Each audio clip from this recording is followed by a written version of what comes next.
Chapter 801, Before and After.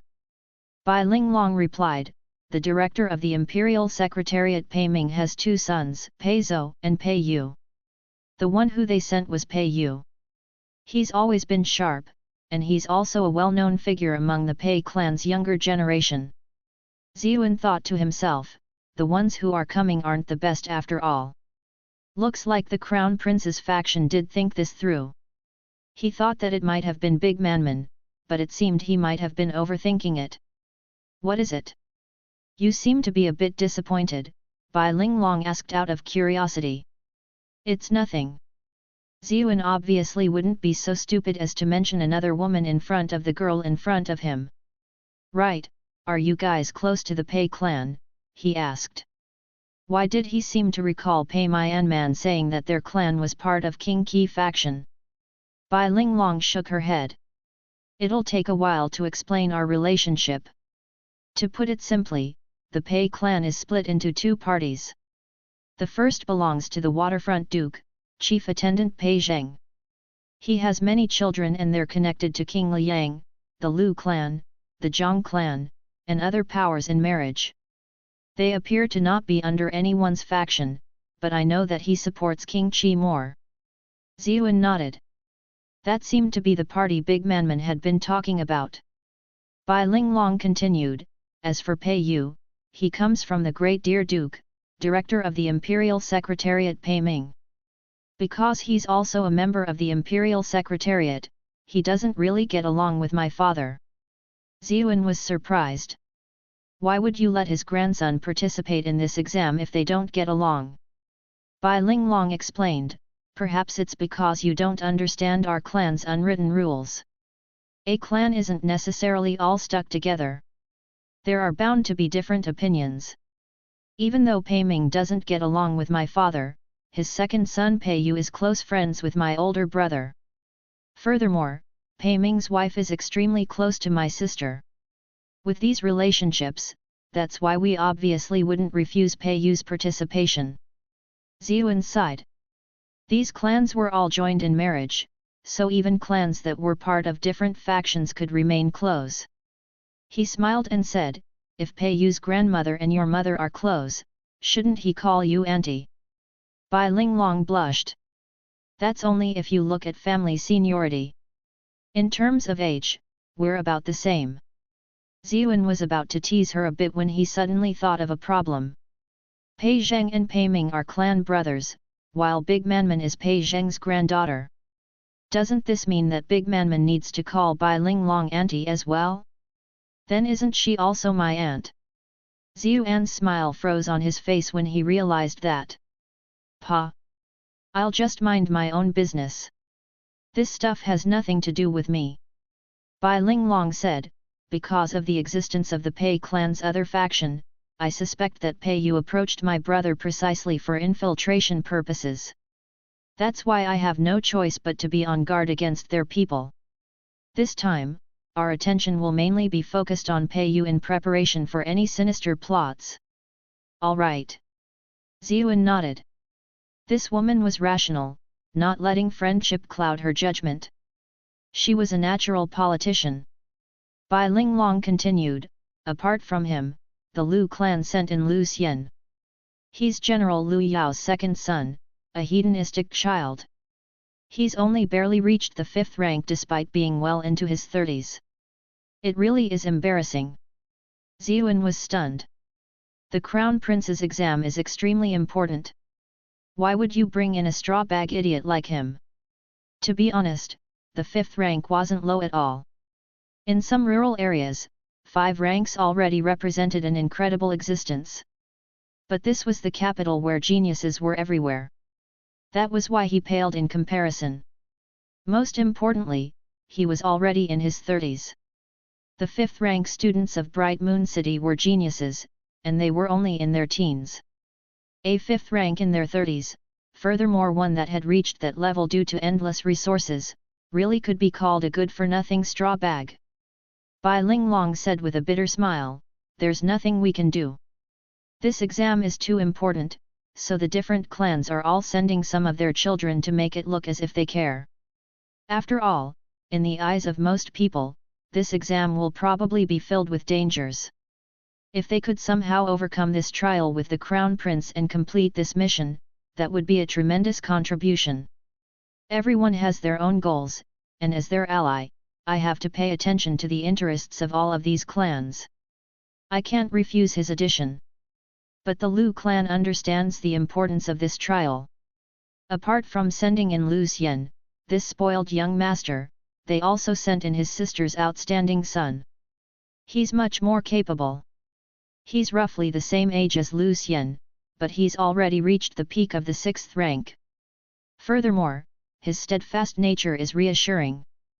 Ziyuan smiled and remarked, looks like the Lu clan aren't all idiots. Honestly speaking, even that old fart Lu Yao was quite mediocre, so it wasn't surprising that he had produced a son like that. Ziyuan thought, out of everyone in the Lu clan that I've met so far, it's still the Empress who's the most formidable, both on and off the bed. Bai Linglong rolled her eyes. It's fine if you say that in front of me, but don't think you'll be able to get away unscathed if the Empress or other important ministers hear you. Ziyuan smiled and replied, I'm only saying this in front of you because you're no stranger. Bai Linglong blushed. Was this fellow using this chance to take advantage of her? She instinctively wanted to criticize him, but she was also worried that she would end up hurting his feelings. She still had to rely on him for the upcoming examination. Furthermore, after she thought about it, those words didn't seem to be too disrespectful either, so she just let it go. She changed the topic and said, by the way, the Meng clan sent their second young master Meng Pan. This person is a bit more formidable than Lu Xian and has already reached the 6th rank. After having spent so long in the capital already, Ziyuan knew about the Meng clan. The Meng clan's elder was one of the empire's 8 dukes, Minister of Works Meng Jing. However, he was already old, so the acting clan leader was actually his son Meng Yi. Meng Yi was the central secretariat supervisor and had many sons. Furthermore, his youngest daughter was a king's wife. King Liang Manor's forces will be led by King Liang's son Zhao Xi. Zhao Xi is also a talented individual, Bai Linglong continued. She then explained, the Bai clan will be led by my older brother's trusted aides, Gu Heng and Gu Xing. These two are from the Bai clan's branch, the Gu clan. They studied and grew up together with the Bai clan's children, so they're part of our core forces. These two brothers are hardworking and diligent, and their aptitudes aren't bad. They've both broken through to the 6th rank. Ziyuan had a weird look on his face as he asked, oh? Childhood sweethearts. Bai Linglong quickly replied, don't think such random things. They're only like family to us. She was stunned even as she replied. Why am I explaining this to him? She was worried that he might pick up on something and quickly said, and as for you, I've already added you to the list through my father's connections. Even though your cultivation has surpassed the 7th rank, it doesn't go too far above, so it shouldn't be a problem. Rest up well today, we're entering the secret dungeon together tomorrow. Ziyuan smiled. He thought to himself, this lass is still using her own clan's power and has no idea that the emperor already put everything together. However, he didn't say anything and only replied in the affirmative. The next morning, Bai Linglong woke up early and got dressed. Since today was an important day, she hadn't gotten much sleep the night before. Fortunately, she was a cultivator, so it didn't affect her too much. Her maid Rong Mo, who was helping her with her hair, sighed from time to time. Your Highness, you should sleep a bit more if you didn't sleep well. Why are you getting up so early, and moreover putting on your makeup so carefully? You weren't even this meticulous when you were getting married back then. What does a brat like you know? Bai Linglong blushed. She looked at her reflection in the mirror. She looked even more beautiful than usual, leaving even herself shocked. Why was she doing this? Was it because she was going to meet that person? Her heart rate quickened. She quickly explained, this matter is related to the Crown Prince's prospects, so of course I need to appear at my best. Not only is this war against King Qi faction, it will also inspire our own men. Rong Mo smiled and said, Your Highness is so pretty, those men will definitely fall over themselves for your favor. Bai Linglong harumphed.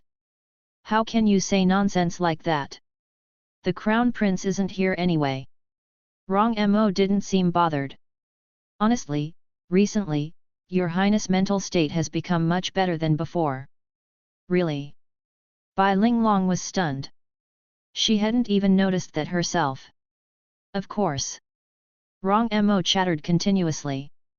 Your Highness was always shrouded in worry whenever you woke up in the past, but now, there's even an uncontrollable smile between your brows. Nonsense. How could I have changed that much? Bai Linglong was startled and immediately criticized her. Then, she looked at the stunning woman in the mirror. She reached out her hand to gently caress her own face. Could it be, because of him? Chapter 802, Childhood Friends. A while later, a maid outside reported that someone had arrived at the Eastern Palace. Is that so? Hurry and let them in, Bai Linglong said as she stood up. Just as she was about to head outside, she suddenly stopped and turned around to check herself in the mirror one last time, making sure there weren't any blemishes. Then, she lifted her dress to rush out. Rong Mo was incredibly shocked. What's up with the crown princess? Is there really a need to be that excited when you're greeting a subordinate? The crown princess stopped her little sprint when she reached the guest room. She sorted out her dress, which had become a bit messy from running, and recovered her usual calm and graceful appearance. Then, she lightly cleared her throat and said, Why did you come so early, sir? She froze halfway through her sentence, because she saw the people in the hall. It wasn't the person she was expecting. The two young men in the hall were seated and sipping on tea. Even though their appearances were a bit similar, their bearings were entirely different. The one with the beard was sitting upright in his chair, his figure giving off a feeling of steadiness. The other had one leg crossed over the other, and his feet were fidgeting constantly. There was a frivolous expression on his face as well. When they heard the door open and saw that it was Bai Linglong, they immediately stood up and walked over. I greet the crown princess. Sister Linglong. So it was you guys. Bai Linglong felt a bit disappointed. The two in front of her were Gu Heng and Gu Xing, these two brothers who she cultivated with from childhood. The steady one with the beard was the older brother Gu Heng, while the slightly sloppy-looking one was the younger brother Gu Xing. Who did Sister Linglong think it was? Gu Xing asked with a smile. Bai Linglong's good mood faded, replaced by the formal smile of someone of high status. She said, I was waiting for you too. It has been a while. Gu Heng sighed as he looked at her. Indeed, ever since you joined the palace as the crown princess, we have never seen you since. There was deep sentiment and regret in his eyes. Gu Xing was much more direct. Long time no see. Linglong has grown more and more pretty. Gu Heng frowned. Brother, she has already become the crown princess. Our ranks are different, we cannot address her like we used to anymore. Bai Linglong said with a smile, It's fine, all of us grew up together, so there's no need to be such strangers. Please sit down. Gu Xing remarked to Gu Heng with a smile, Big bro, what did I say? Linglong won't change, she's still just as good at understanding others as before. Bai Linglong had a gentle smile on her face as she sat down in the highest position. The friendly regard in their eyes didn't escape her gaze. She had been sharp ever since she was little, so how could she not know that these two liked her? But she didn't expose them. She had always pretended that she didn't notice anything. In her opinion, after she became the crown princess, these two would have given up on those thoughts. Furthermore, there wasn't anything wrong with these two liking her. As someone of high status, she was capable of making use of their adoration. It made it easier to control her subordinates. Why don't I see the crown prince anywhere? Gu Heng looked around out of curiosity. Bai Linglong replied, he's still in bed. The crown prince really has a vast breadth of mind, not being worried at all. Even though Gu Heng was praising him on the surface, there was a bit of disdain in his eyes. Gu Heng's tone was also sour. The crown prince really is blessed. He's probably so tired that he has to sleep more. When he thought about how that stupid pig tormented his goddess night after night, and that was why he was so tired, he was about to go mad from jealousy. But what can I do? He's the crown prince. Bai Linglong was able to sense their resentment. Even though she was extremely dissatisfied with the crown prince, there was no way she would end up with these two. She wouldn't berate them before heading into battle for fear of harming morale. Her eyes subconsciously drifted to the door. Why wasn't that person here yet? The Gu clan brothers were extremely excited to see Bai Linglong again and had endless things to say. They brought up one childhood memory after another. Bai Linglong replied at first, but when she saw that the two were getting more and more excited, she couldn't help but frown. Even though they had grown up together, there was etiquette that had to be followed. As such, she took the initiative to shift the topic to the secret dungeon task. Gu Xing immediately patted his chest with a big smile. Don't worry, Linglong. We will take care of the crown prince's exam. We will take care of everything. Gu Heng also said, absolutely. I collected a lot of information about the Moon Jade Serpent, and I've also practiced how to take it down with my warriors. Nothing will go wrong. A sincere smile finally appeared on Bai Linglong's face. Then I'll really have to thank the two of you ahead of time. Gu Xing laughed and said, Linglong, you are too polite. There's no need for any of that, are you treating us as outsiders? Bai Linglong smiled, but she didn't reply. There were no identifiable flaws in her etiquette. Even though the two brothers sensed a bit of estrangement, they simply felt it was natural.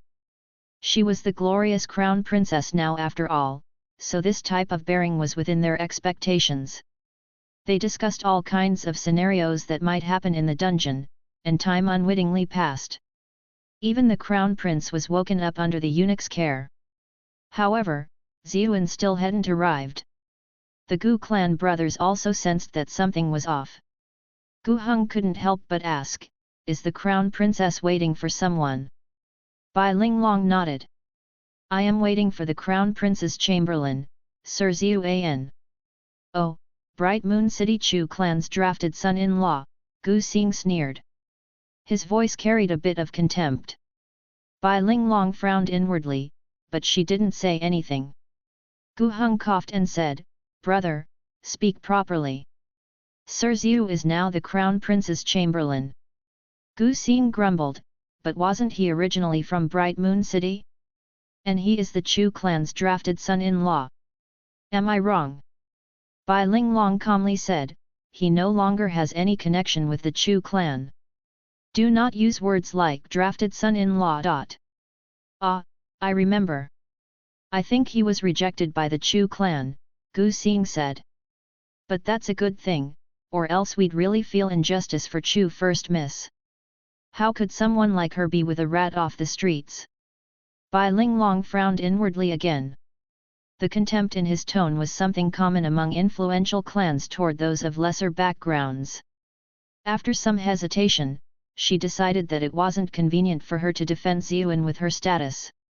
Gu Heng also asked, how about we head to the academy first? Sir Ziyu will naturally head there later. Bai Linglong shook her head. I will just wait for him here. I told him yesterday that we would set off from here. Gu Heng and his little brother exchanged a look. It seemed this Ziyuan was someone special to the crown princess. No wonder he could become the crown prince's chamberlain in such a short amount of time. Both of them felt a sense of danger, but they didn't pay too much attention to it. After all, no matter how much the crown princess cared about him, he would be nothing more than a subject. However, it's different for us brothers, we grew up and cultivated together with the crown princess. We're childhood friends. Gu Xing was about to say something else, but Gu Heng stopped him and said with a smile, it's not that early anymore. It won't matter even if we wait a bit for Sir Ziyu. Gu Xing frowned, but he didn't say anything in the end. Bai Linglong felt that waiting around like this wasn't a solution either, so she brought the two of them to see the crown prince. At the same time, she had the maids bring in some food. Even though the brothers had already eaten before they came, having a meal at the Eastern Palace was a huge honor. All of them had smiles on their faces and continued to compliment Bai Linglong. They even praised that fat pig of a crown prince they looked down on. After a joyous and harmonious meal, Bai Linglong continued to glance toward the door. Unfortunately, that person never appeared. That made even her frown. Why wasn't he here yet? Did he oversleep? But that doesn't make any sense. This is such an important matter, so how could he have made such a huge mistake? Or maybe something unexpected happened along the way. Did King Qi people ambush him? But she should have received news about that by now if something did happen. While Bai Linglong was lost in her concern, Gu Xing finally commented unhappily, "Is that guy named Ziyu or something going to come or not? So many of us are waiting for him. Don't tell me he got cold feet because he's scared of death." The crown prince had been sipping on some soup. When he heard Gu Xing, his face jiggled. Death? Is this trip going to be dangerous? Bai Linglong immediately consoled him. Crown Prince, don't worry. We won't be in any danger. Gu Heng gave his brother a look. He quickly said, my brother has misspoken. I hope the Crown Prince will not mind. At the same time, he felt more and more disdain. How could this damn pig be the Crown Prince? And his goddess Linglong had actually ended up being married to him? Sigh, apart from his background, how is he better than me in any way? Is this fate? Chapter 803, Clear and Logical. Just like that, their group waited for a bit longer. However, Ziyuan still didn't appear. Bai Linglong's originally high spirits gradually died down. Gu Xing said in dissatisfaction, Linglong, I think that guy is too scared and won't come. But you don't have to worry, with us brothers here to protect you, there won't be any problem at all with this mission. Bai Linglong forced a smile and said, one more person is an additional share of strength. Gu Heng also spoke up.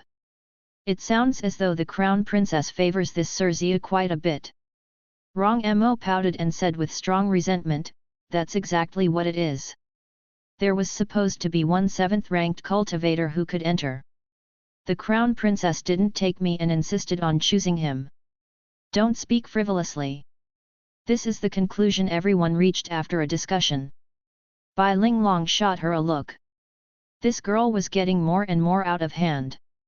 The Gu clan brothers exchanged a look, both of them seeing shock in each other's eyes. Judging from all their experience with the Bai clan, they knew just how important Rong Mo was. Even though this woman looked young, she actually wasn't young at all. Otherwise, how could she have cultivated beyond the 7th rank? It was just that she had been raised by the Bai clan since she was little and forced to cultivate away from the rest of the world, which had caused her psychological age to be a bit lower than her real age. That was why she had been assigned to Bai Linglong as her maid. From that, it was also clear to see just how much the Bai clan and Bai Linglong trusted her. And yet the Crown Prince's exam was such an important matter, but Bai Linglong actually wasn't going to bring her and had instead chosen Ziyuan. The implication behind that was obvious. Either Ziyuan's cultivation was far beyond Rong Mo's, or he was more important to her. Rong Mo was already at the 7th rank, while Ziyuan was young and had grown up a commoner, nor did he have any special cultivation education. How could he possibly surpass her?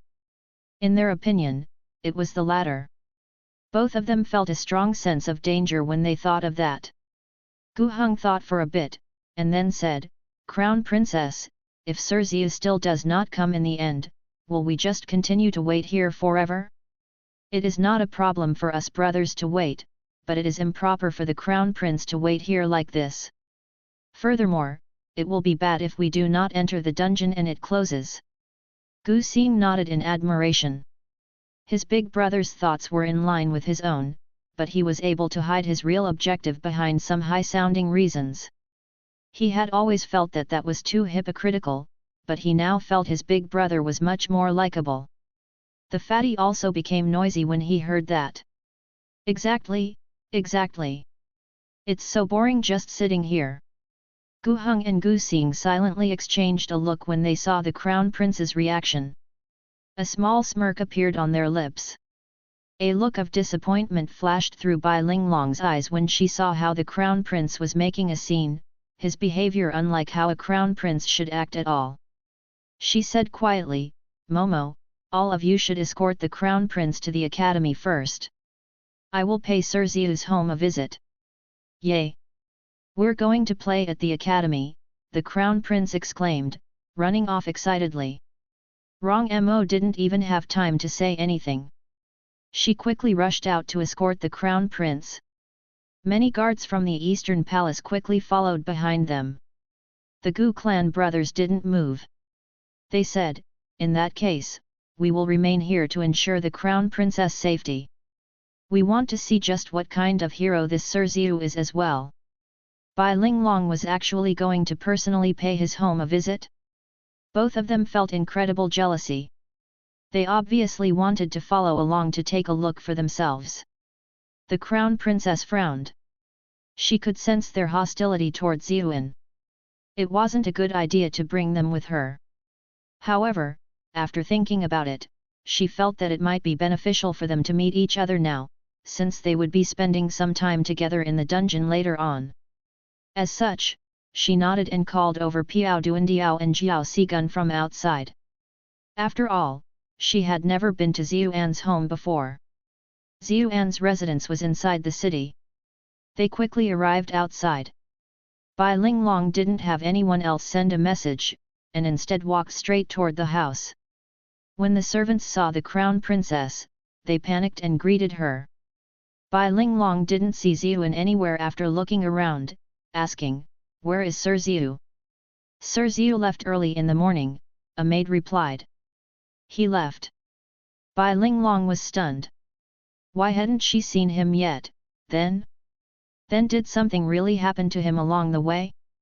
After having that thought, she quickly asked Piao Duandiao, "Guard Piao, did any fights happen in the city today?"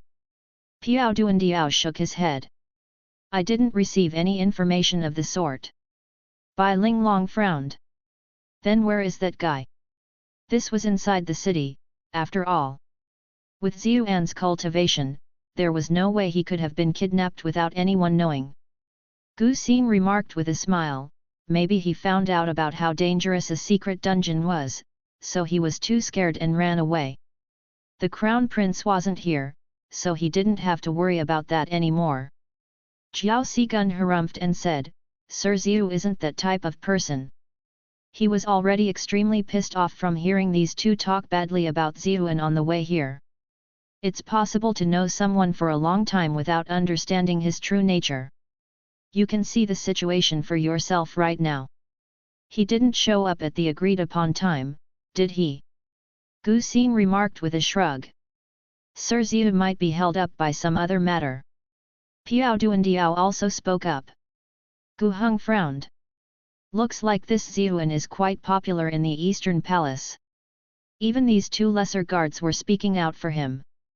Gu Xing burst out laughing. What could possibly be more important than the crown prince's exam today? Piao Duandiao was at a loss for words. He didn't know how to reply.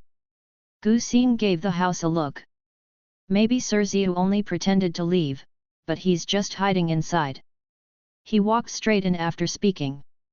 Because the crown princess was here, none of the servants dared to stop him. They could only anxiously follow behind him. After some hesitation, Bai Linglong didn't stop Gu Xing in the end. She was actually starting to get angry as well. Ziyuan had clearly promised her, yet he was actually late for such an important appointment. She had gotten up early and done her makeup for nothing. She also wanted to see what the heck was going on.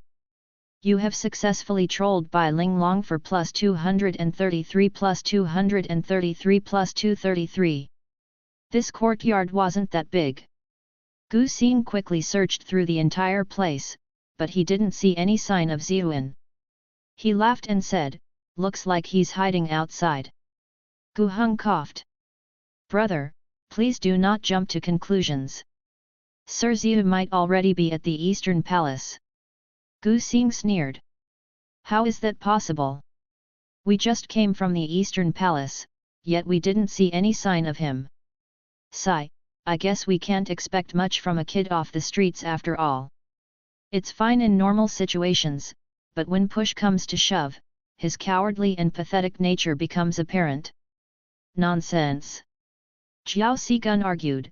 "Sir Ziyu even dared to face the 8th-ranked King Qi heir head-on, and even defeated him. He fought on par with the 9th-ranked expert Han Feng Kaiu, so why would he be scared of a secret dungeon?" Gu Heng said, "That battle has indeed roused up the entire capital, but we investigated the matter afterward. There was actually a powerful expert in hiding, and he secretly summoned the water element when King Qi heir used his ultimate lightning move. That was why he was mysteriously defeated." "Exactly. Sir Ziyu was born on the streets after all. If he really were a talented genius, why would he let himself become a drafted son-in-law?" Gu Xing felt a bit guilty when he said that, because he had seen Chu Chuyan's beauty from afar in the past. If a goddess like her was going to take a drafted son-in-law, even he himself would be willing. Ahem, he's only around the 5th or 6th rank in cultivation. Maybe the 7th rank at most. How could he possibly win against the 8th-ranked King Qi heir? Or fight on equal grounds with Han Feng Kaiu or whatever? That's even more ridiculous." He continued, "What kind of strength does someone like Han Feng Kaiu represent? Everyone in the capital knows that he's at the peak of the 9th rank. Someone like that could easily crush someone at the 7th or 8th rank with just a single finger. How could a youngster possibly go toe-to-toe with him?" It was probably because Han Feng Kaiu was on guard against that mysterious expert, but that ended up spreading falsehoods of Ziyu and having some kind of accomplishment. This really is absurd. Piao Duandiao and Jiao Sigun opened their mouths, but they didn't know how to retort.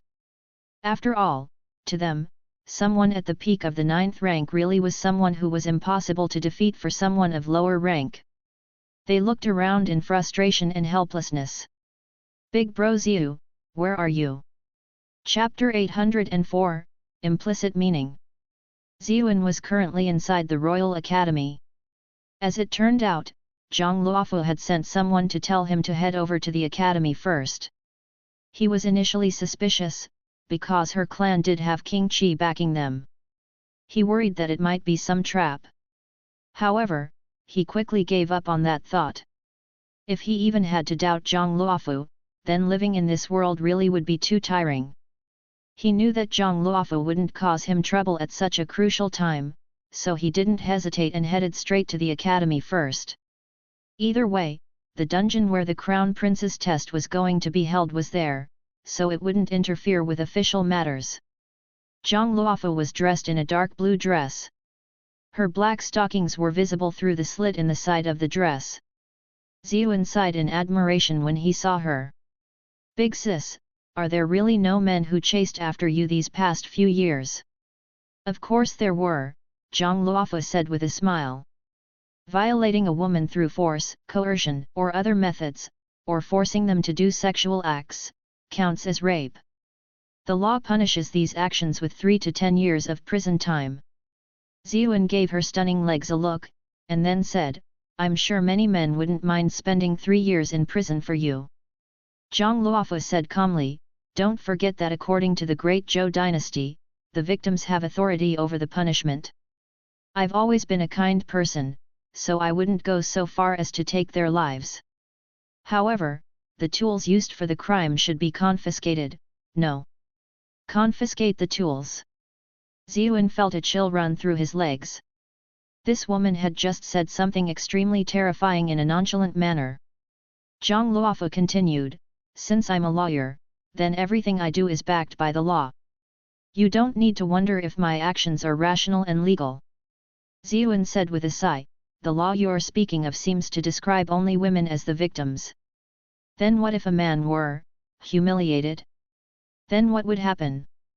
Zhang Luofu was momentarily distracted. You've stumped me. Even though that would still be rape according to logic, according to the law, there's no way to convict the perpetrator of rape.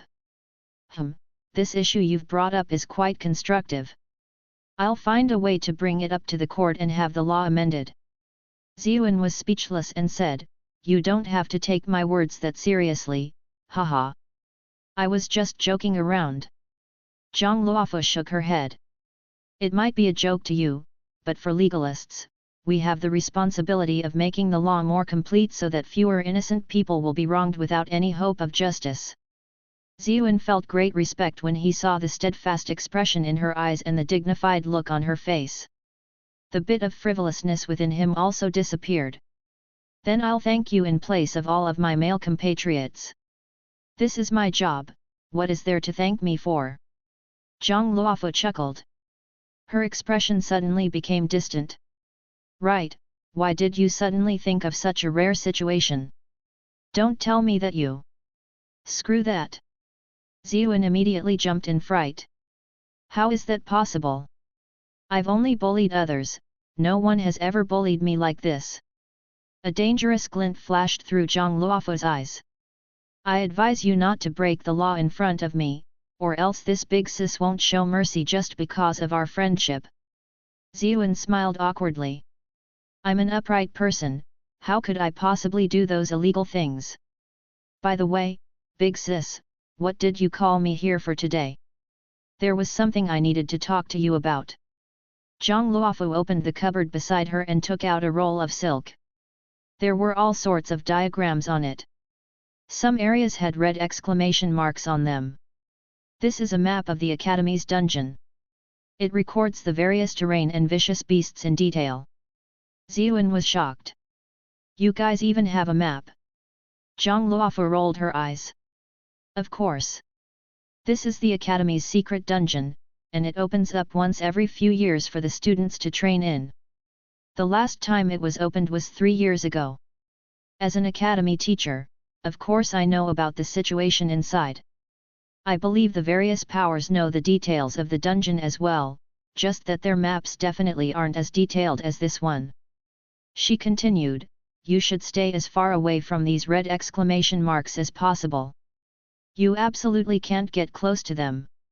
These places are too dangerous for you. Ziyuan felt warm inside. You've helped me ever since I was in Bright Moon City, and now you've prepared all of this for my safety. There's really nothing I can do for you to repay all of the favors. How about I pay you with my body? Zhang Luofu was pretty moved when she heard what he said at first. But when she heard the last part, she immediately shouted at him, Get lost! You even dare to flirt with me? After they joked around for a bit, Zhang Luofu suddenly said seriously, Once you enter the dungeon, no matter what happens, your first priority should be your own life. Don't try to show off and be brave. You have to remember how many people are waiting for you outside. Ziyuan blurted out, Are you included among those people? Zhang Luofu was stunned. There was a dangerous smile in her eyes. Oh? It seems you've really grown up now. You dare to even tease this big sis so easily. I was never little anyway. Ziyuan harumphed. Zhang Luofu didn't catch the other meaning of Ziyuan's words. You're my little brother, so of course I want you to come out safely. Ziyuan looked at her cool and elegant face. She was clearly being serious here, and she was giving off a powerful presence, yet he could only think of those office lady videos. The mood became rather strange for him. He quickly got rid of those messy thoughts and asked seriously, Big sis, is there something you're not telling me? Zhang Luofu shook her head. I've already told you everything I should tell you. As for the rest, I don't know either. Just remember that your safety is the first priority. Seeing that she wasn't willing to say it, Ziyuan didn't pressure her either. However, many possibilities appeared in his mind. Zhang Luofu got up and said, Follow me. Where to? Ziyuan asked. Zhang Luofu didn't say anything and only led the way. Ziyuan followed behind her. Even though he was confused, admiring her stunning curves and long legs from behind was still a wonderful thing. Zhang Luofu suddenly stopped moving. A faint red blush appeared on her neck. She harumphed and said, "Walk in front of me." Ziyuan was stunned. He said, "I don't even know where we're going, though."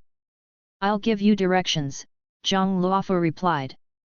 "Oh," Ziyuan's spirits fell. "Who are you even on guard against?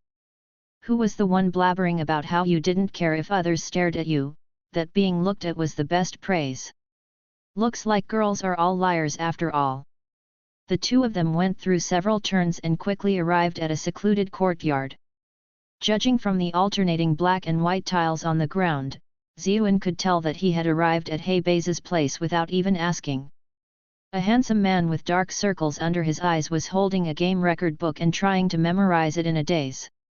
When he saw the two of them, he exclaimed, almost in tears, "Ms. Zhang, Ziyu. Why do you look like that?" Ziyuan jumped in fright. Was this still the Xie young master who was even prettier than a girl?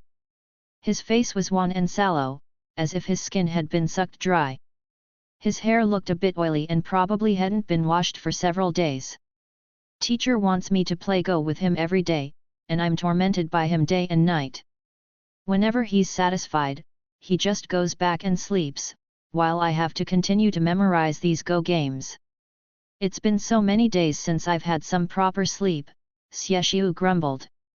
Suddenly, a chess piece smacked the back of his head.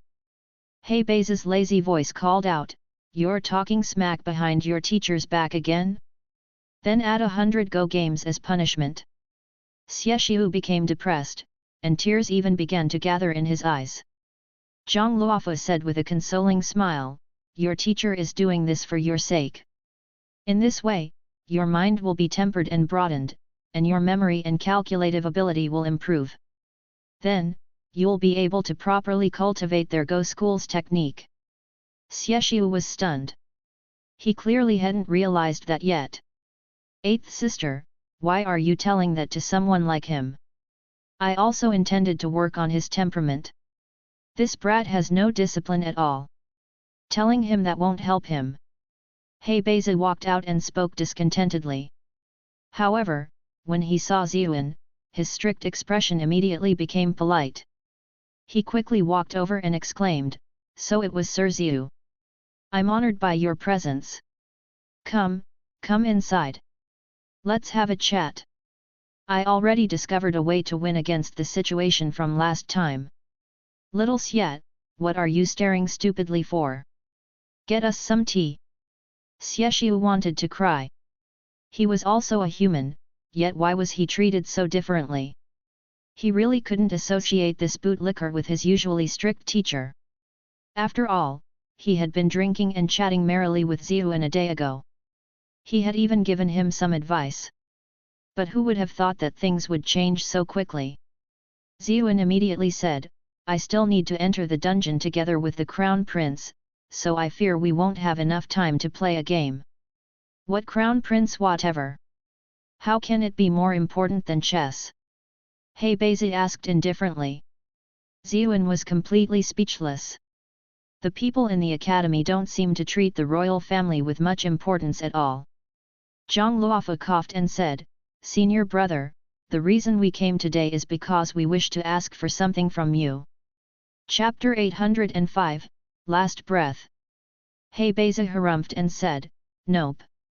Zhang Luofu was surprised. "I didn't even say what it was I needed." He Bei said, "You never visited me that often these past few years. I was wondering why you were becoming friendly all of a sudden. I knew it wasn't anything good." Zhang Luofu replied with a smile, "Don't be so stingy, fifth senior. I'm not asking for myself, but rather, I wanted to ask for a sacrificial piece from you." "Sacrificial piece?" Ziyuan was stunned. "What is that?" He Bei frowned. He was clearly a bit hesitant. Zhang Luofu added, "Ziyu will definitely be in danger when he enters the dungeon this time. If something happens, no one will be able to play chess with you anymore. Furthermore, you'll never be able to get your revenge after losing to him. Hey Beza harumphed. Am I that kind of sore loser? Humph, you're using every way you can to get something from me for him. It's almost as if you're lovers. Zhang Luofu frowned. What kind of nonsense are you saying? He's my little brother. Don't all guys and girls play those sibling games? Do you think I don't know? Hey Beza muttered. He tossed out 2 chess pieces from his sleeves to Ziyuan. In a moment of danger, place the white piece in front of you and the black piece on someone else. That way, the damage you would take will be transferred to someone else. It's a sacrificial piece, so it'll be consumed after a single use. That's why you have to save it for a crucial moment. Ziyuan was shocked. There's actually something so miraculous in this world. Hey Beza stroked his beard. He couldn't hide the pride on his face. This is the result of my lifetime of devotion, it contains the chess school's principles. I've only managed to refine 3 sets in all these years. These things are too special, so it would be quite bad if they ended up in the hands of others. That's why normally speaking, I wouldn't give this to anyone else. However, Sir Ziyu is of noble and lofty character, so I don't need to worry about that. Ziyuan received the chess pieces with a serious expression. Thank you, 5th senior. There's no need for thanks, just play a few more rounds with me once you come out. Hey Beza chuckled. Right, I almost forgot to remind you that you absolutely can't get the order wrong with the black and white pieces. Otherwise, you'll end up becoming someone else's sacrifice. Ziyuan replied, I reckon I'm not that stupid. You're right, Hey Beza said with a smile. He then tried to chat with Ziyuan about things related to chess. However, Zhang Luofu took a step forward and pulled Ziyuan back. 5th senior, I still need to bring him to other places. The 2 of you can chat some more when there's some leisure time. Hey Beza couldn't help but curse as he watched her leave. Women only abandon you once they get what they want after all, they're all swindlers. Xieshu, stay away from women in the future. I get annoyed whenever I see them. Xieshu had a weird look on his face. Aren't you basically asking me for my life if you tell me not to associate with women anymore? However, he didn't dare voice such thoughts and instead continuously expressed his acknowledgement. Elsewhere, Ziyuan asked Zhang Luofu, Big sis, who are we going to meet next? You'll know once we get there, Zhang Luofu said with a mysterious smile. Ziyuan began to think to himself. She had brought him there to get the sacrificial piece for him. That meant this trip was going to be much more dangerous than he had imagined. Soon afterward, they arrived by a pond. Unlike the usual clear colors one would expect to see, this one was pitch black. Ziyuan was astonished. Big sis, be careful not to be poisoned. It's fine, this is just ink. Zhang Luofu smiled.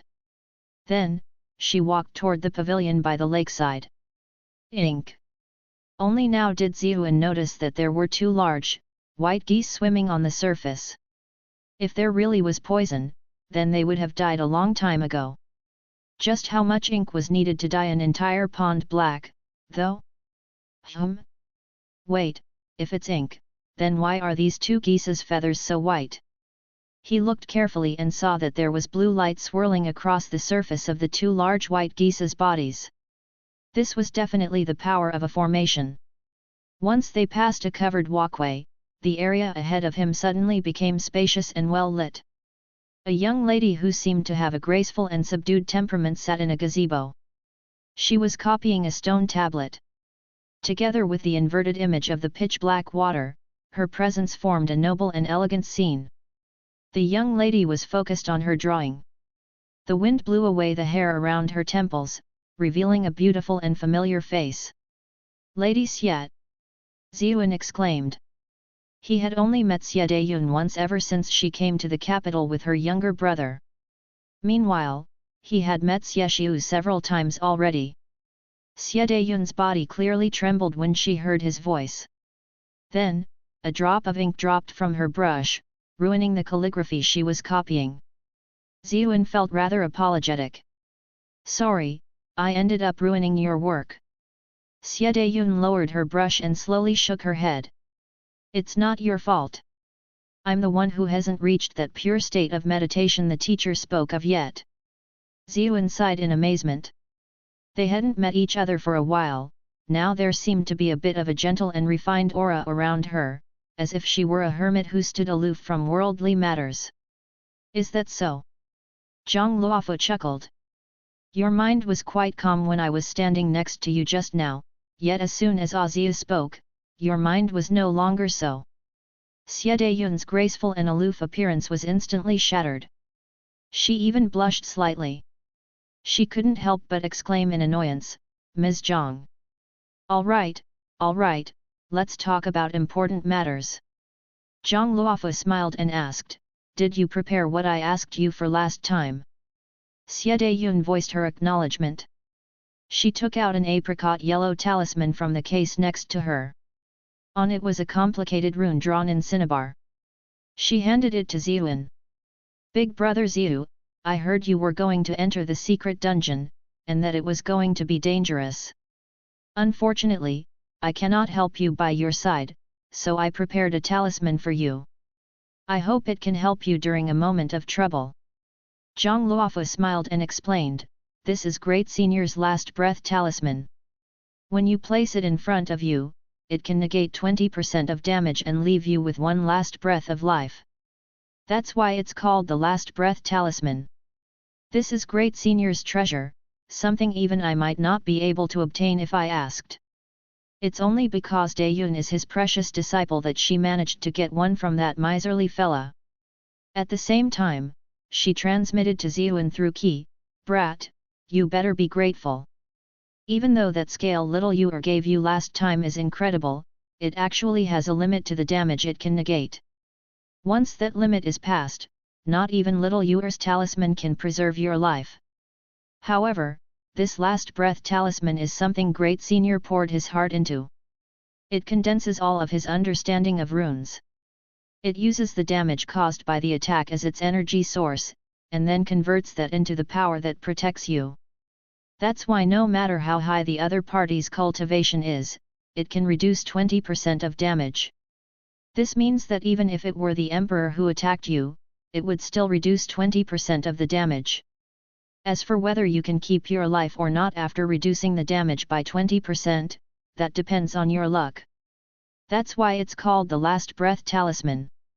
Furthermore, it will reflect 20% of the damage back at the aggressor. It really is an incredible item. Ziyun was finally shaken up when he heard her explanation. This really was an extraordinary item. He immediately bowed towards Xie Dayun. Miss Xie, the dungeon will indeed be full of dangers this time, so I won't pretentiously refuse. However, this talisman is incredibly precious, and it should have been really hard for you to get it to me. I really have no way of paying back such a huge debt. Zhang Luofu playfully interrupted him. And what? You'll repay it with your body. Ms. Zhang, what are you saying? Xie Dayun protested.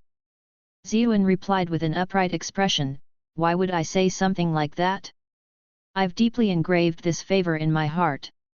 I'll never forget it for the rest of my life. Xie Dayun quickly said, there is no need for that. It's just a shame that my skills are not great enough and I cannot draw a rune like this myself. In the future, I will draw some more for you. Ziyun was overjoyed. Then I really have to thank Miss Xie. Zhang Luofu rolled her eyes when she saw how well the two were getting along. This fellow was starting his nobleman act again. He wasn't like that earlier with me at all, humph. When they left Xie Dayun's place, Zhang Luofu brought him to the rear mountain. She pointed at the small path ahead and said, you'll reach the secret dungeon if you take this path to the end.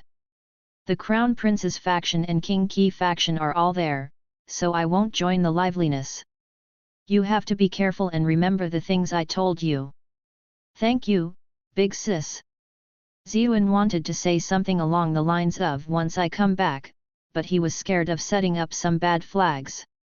As such, he shortened his goodbyes and headed down the path. There were people from all different sides at the entrance right now. Since the princess hadn't seen anyone at Xiuan's home and the situation was getting more and more pressing, she could only come to the academy. Unfortunately, she still didn't see him at the entrance. She immediately felt incredible disappointment. Gu Xing remarked with a big smile, "Wasn't I just saying that guy was too scared to come? He's probably hiding somewhere and will come out once the dungeon is closed, pretending he just missed the timing or something." Chapter 806, Part 1, Clamoring. Nonsense! My brother-in-law is a true man, why would he do something like that? A young and clear voice exclaimed critically. Gu Xing turned around.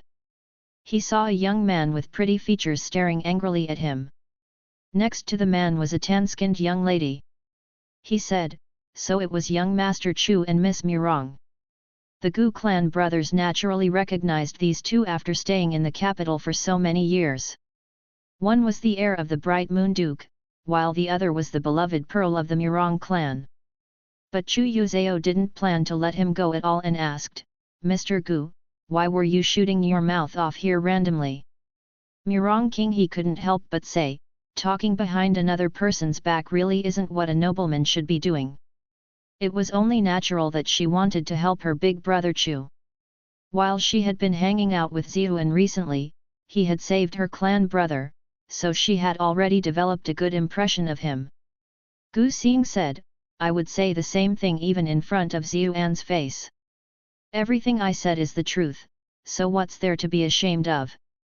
Gu Heng stood up and said, "Young Master Chu, if I recall correctly, the Chu clan seems to have already banished Xiuan from the family, no? Calling him brother-in-law will be damaging to your dear sister's reputation. Our clan's matters are none of your business." Chu Yuzhao exclaimed furiously. "I don't want to see you all talking badly behind my brother-in-law's back.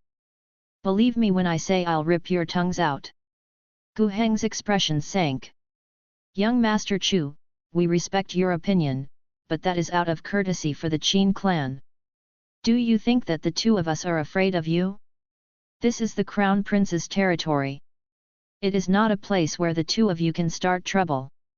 The Bai clan's warriors stepped forward as soon as he finished speaking. Bai Linglong frowned. She felt quite troubled. According to normal reason, whether it was the Qin clan or the Mirong clan, both were central forces of King Qi faction. Meanwhile, she herself would definitely help the Gu clan brothers who were part of the Crown Prince's faction. However, they were speaking out for Xiuan here. That left her embarrassed and troubled. What happened? A group of young men walked in just then. The Crown Prince and Princess were the ones under the spotlight today, so everyone was paying attention to the activity on their side. They came over to see what was happening when they saw the disturbance. Bai Linglong could no longer remain indifferent. She showed them a formal smile and said, "Greetings, young masters.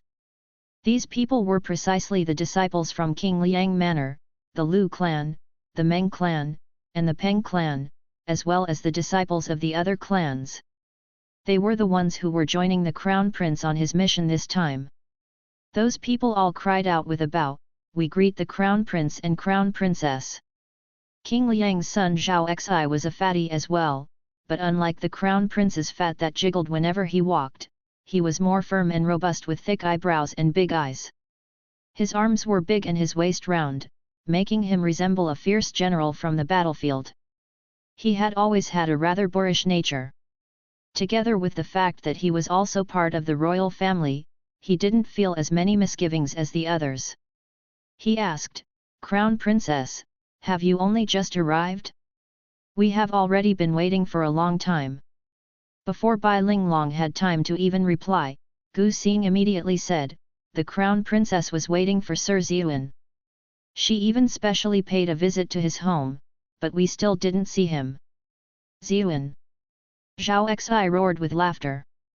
"That fella who beat Zhao Ji, that little brat, up to the point that he could only lie in bed all this time? Haha, where is he?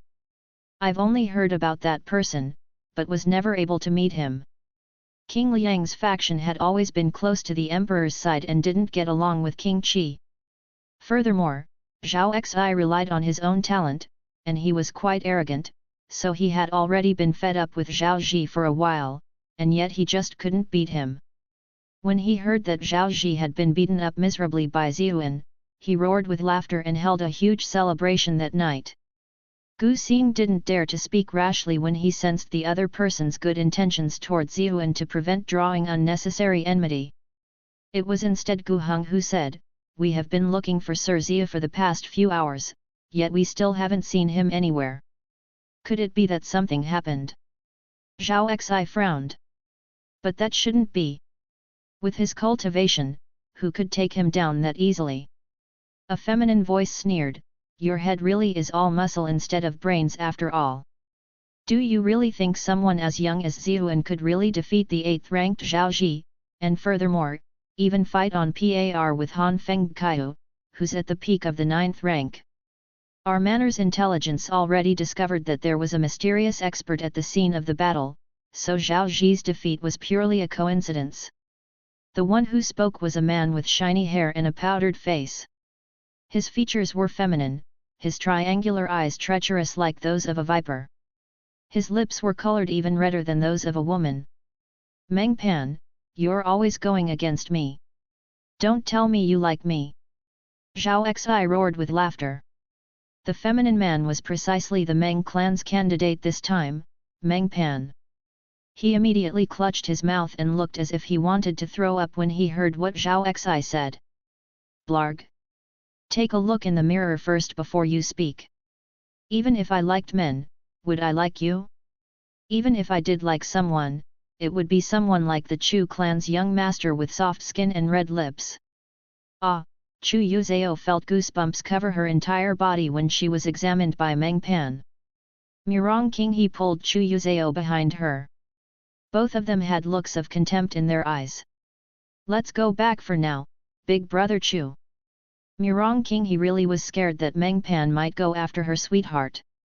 After all, there were rumors of Meng Pan liking men going around.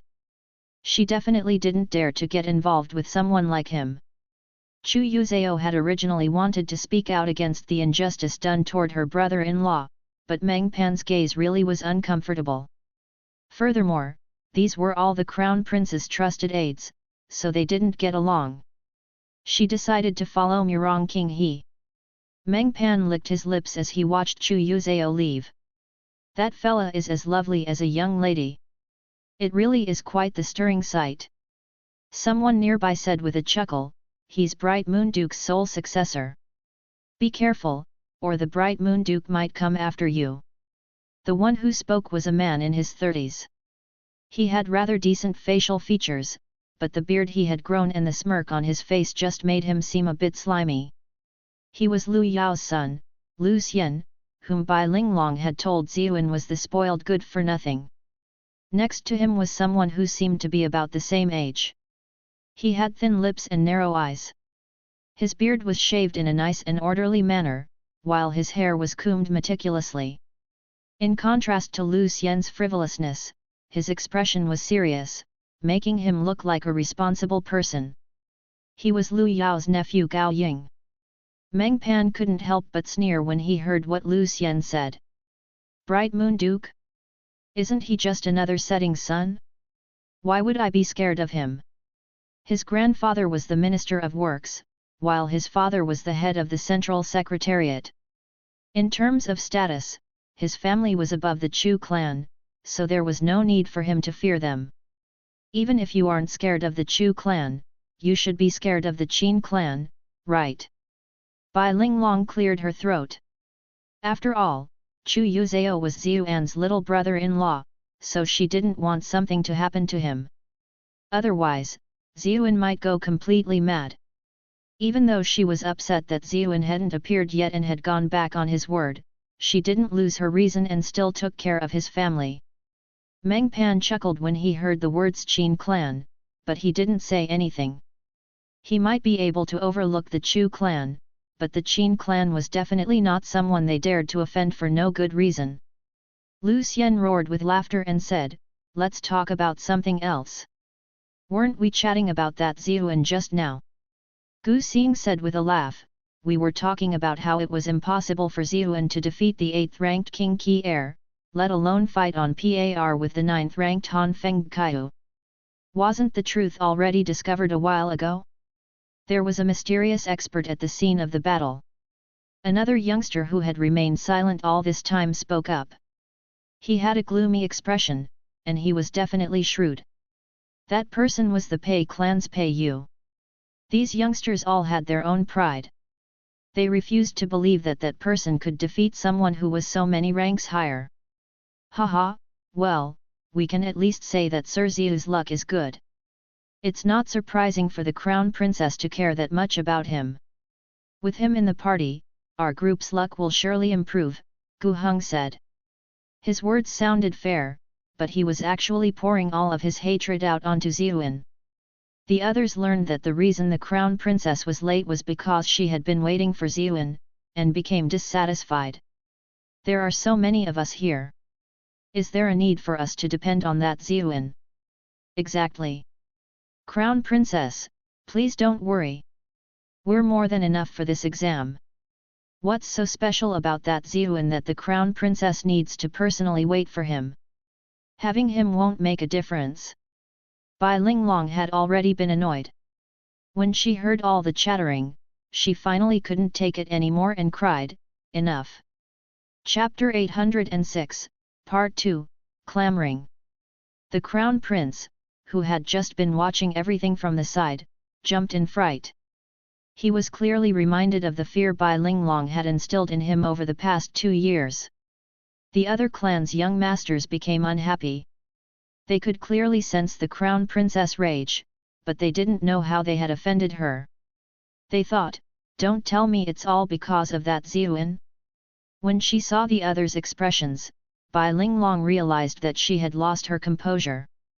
She quickly said, they've already begun to test people's cultivations over there, so let's hurry and head over.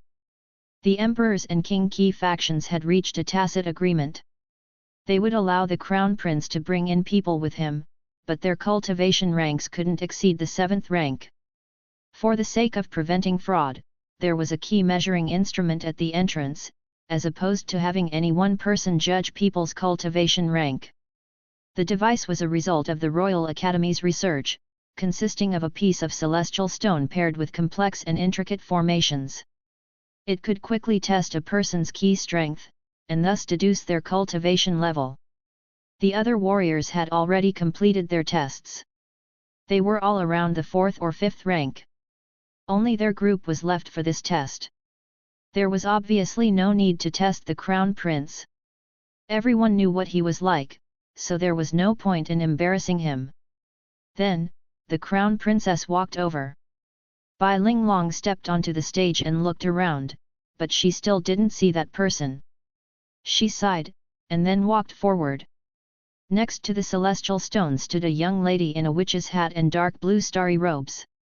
She yawned and said, "Put your hand on it, and then just use your key." The group of young masters' eyes lit up.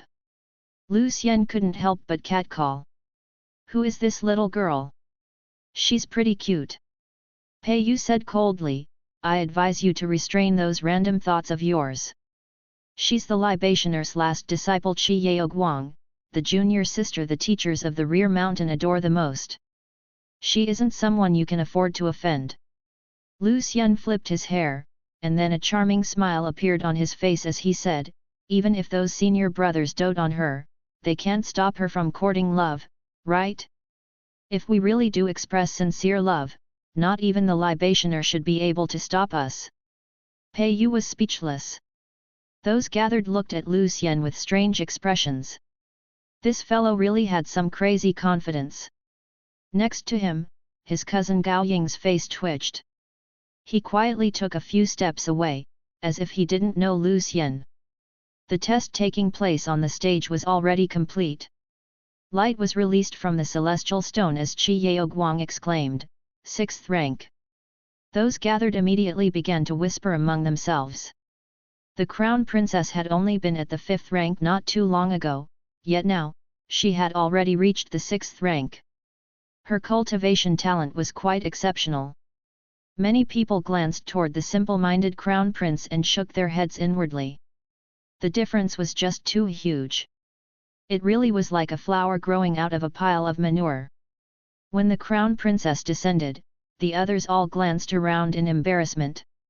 After all, they were all much older than her, so it was normal for their cultivation levels to be higher.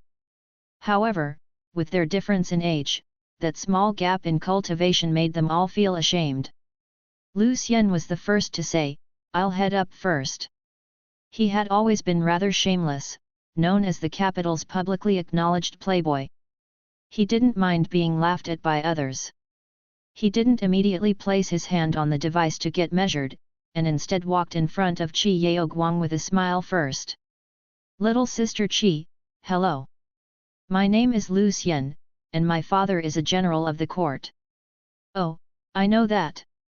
Qi Yaoguang subconsciously leaned back. What is such a mature man using makeup for? Lu Xian was overjoyed, saying, "So little sister Qi knew about me. Only just now, through divination." Qi Yaoguang yawned. "Hey!" Lu Xian was stupefied. Qi Yaoguang harumphed. "I also divined that you wanted to pick me up." "Humph, you're coming after me when you don't even know what I do, you really are ignorant and senseless. Are you going to take the test or not? Otherwise, go back down and stop holding up the line." She muttered to herself, "I sensed that I would have some romantic luck, but it ended up being with such a slimy guy. What kind of romantic luck is that?" "Humph." Lu Xian was momentarily dazed, but he reacted quickly as well. Little sister Qi nature really is straightforward and unruly. I like that a lot. He placed his hand on the celestial stone while speaking. He thought to himself that once he came out of the dungeon, he was going to try to hook up with her. This wasn't the first time he had encountered a little hot pepper like her, yet hadn't they still ended up moaning under him? The celestial stone produced a faint layer of light. Qi Yaoguang gave it a look. 5th rank? Even many of my students are higher rank than you. Have you lived your entire life so far like a dog or something? Lu Xian finally couldn't take it anymore. However, this was the Royal Academy, so he couldn't start anything. He could only leave the stage with an ashen expression. Underneath the stage, Bai Linglong held back an urge to laugh. She was more familiar with these academy teachers. She knew that Qi Yaoguang was famous for her low emotional intelligence, yet this Lu Xian had actually dared to try to court her. He really wasn't the brightest. Then, the other disciples headed up one after another. After learning from Lu Xian's experience, none of them dared to speak rudely to Qi Yaoguang. The results quickly came out. Liang King Manor's Zhao Xi and the Lu clan's Gao Ying's cultivations were the highest, both at the peak of the 6th rank. The others were either at the middle or initial stage of the 6th rank. The others began to congratulate Zhao Xi and Gao Ying. Gao Ying was a bit calmer, while Zhao Xi couldn't help but feel proud. The Gu clan brothers used the opportunity to say, "With the young king and brother Gao here, we're sure that success is already guaranteed. Why do we need that Ziyuan or whatever? Crown Princess, you don't need to be worried at all." Bai Linglong felt sad inside. She wondered why Ziyuan hadn't come. On one hand, she was worried that something had happened to him, yet on the other hand, if nothing happened and he had just gone back on his word, that meant he didn't care about her at all. When she recalled how Ziyuan had said to trust him, how she had been moved back then, all of it seemed extremely laughable now. Suddenly, a familiar voice said, Sorry, I'm late." Bai Linglong turned around with surprise and happiness. She finally saw that figure she had waited so many hours for. At that moment, she wanted to smile, yet she also wanted to cry. However, she quickly caught herself, because in the end, she was the crown princess. She quickly composed herself and asked, "Why did you only come now? You have successfully trolled Bai Linglong for +55 +55 +55. There were some things that held me up, sorry, Ziyuan said apologetically.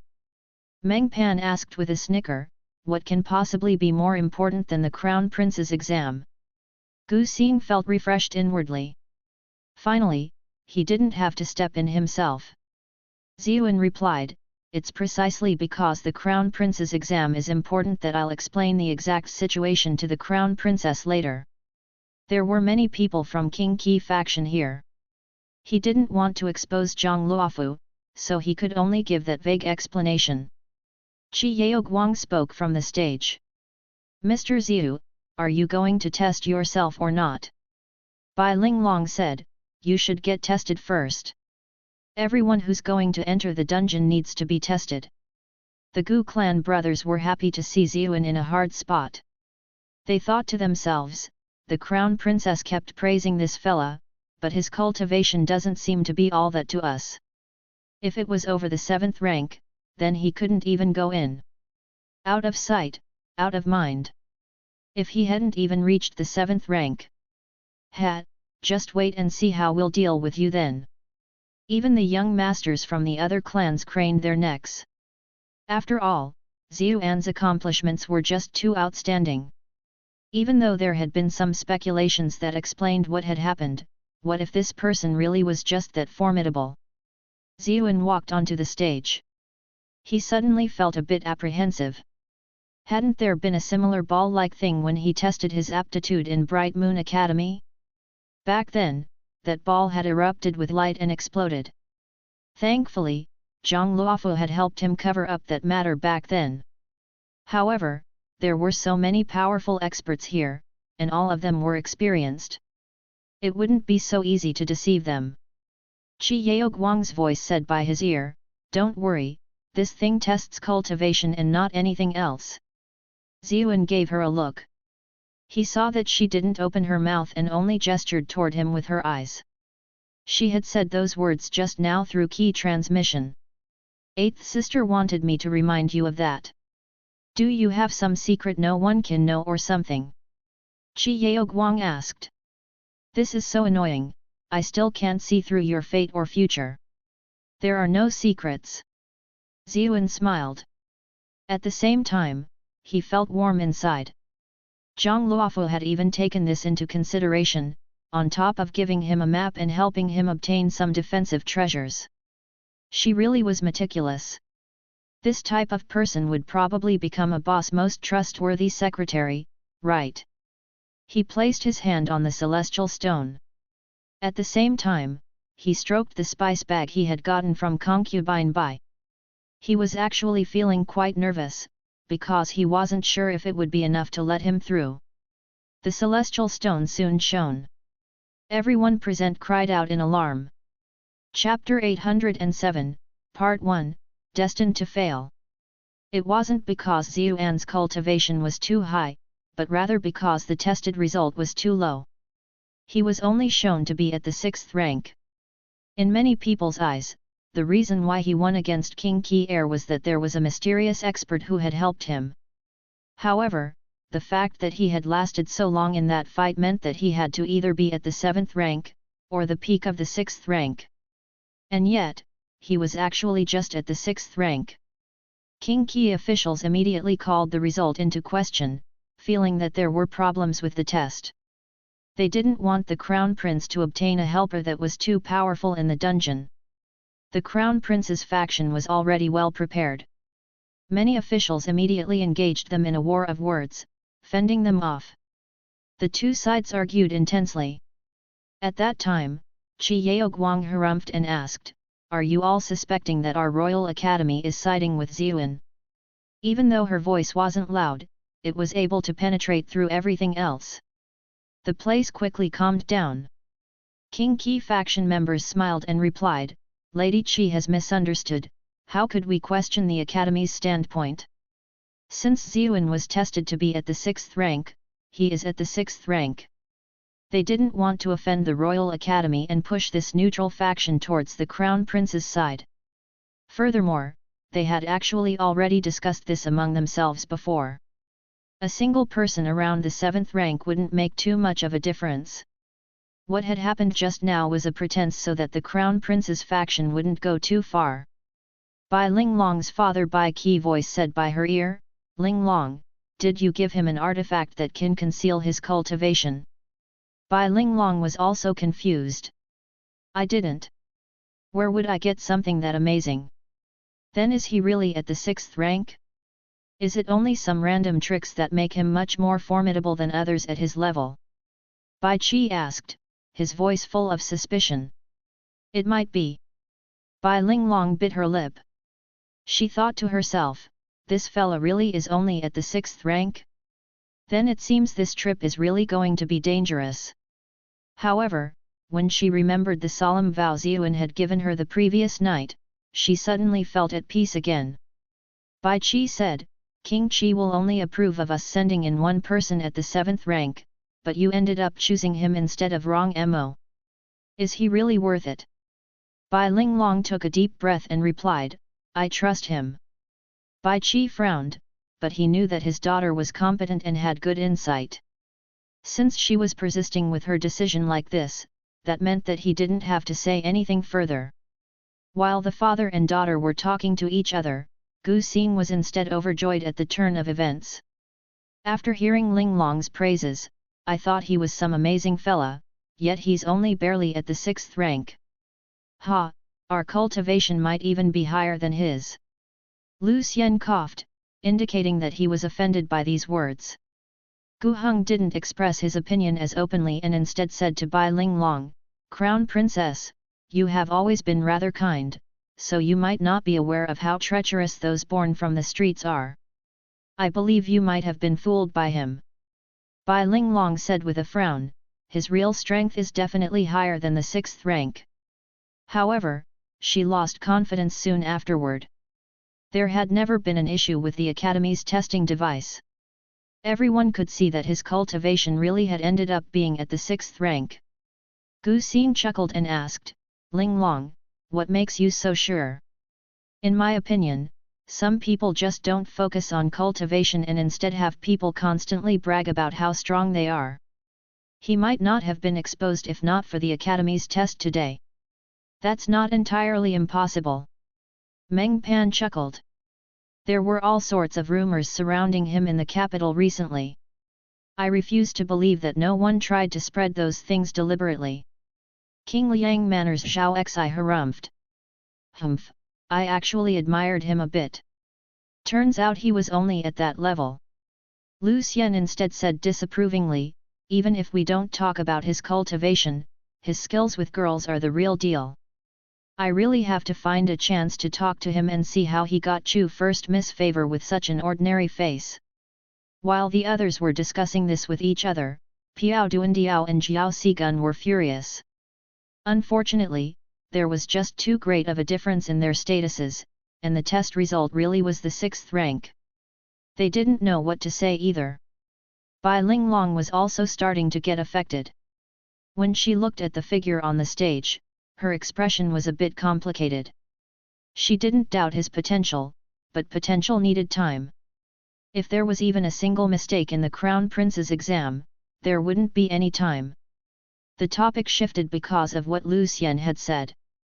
Zhao Xi teased, "What, so you're interested in Chu first miss now? You were even going after Qi Yaoguang just now." Lu Xian stroked his small beard. "Of course not. Going after other people's wives isn't my style. I like those who are obedient and especially pure. You know what, I've already made my decision.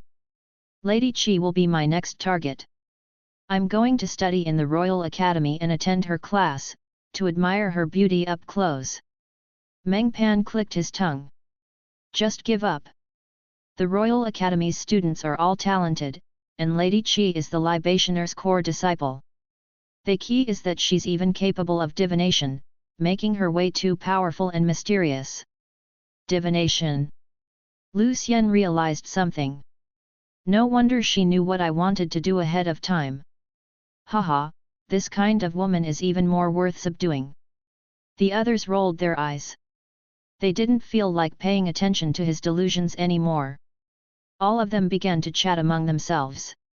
Once I leave this dungeon, I'm going to study some more in the Royal Academy.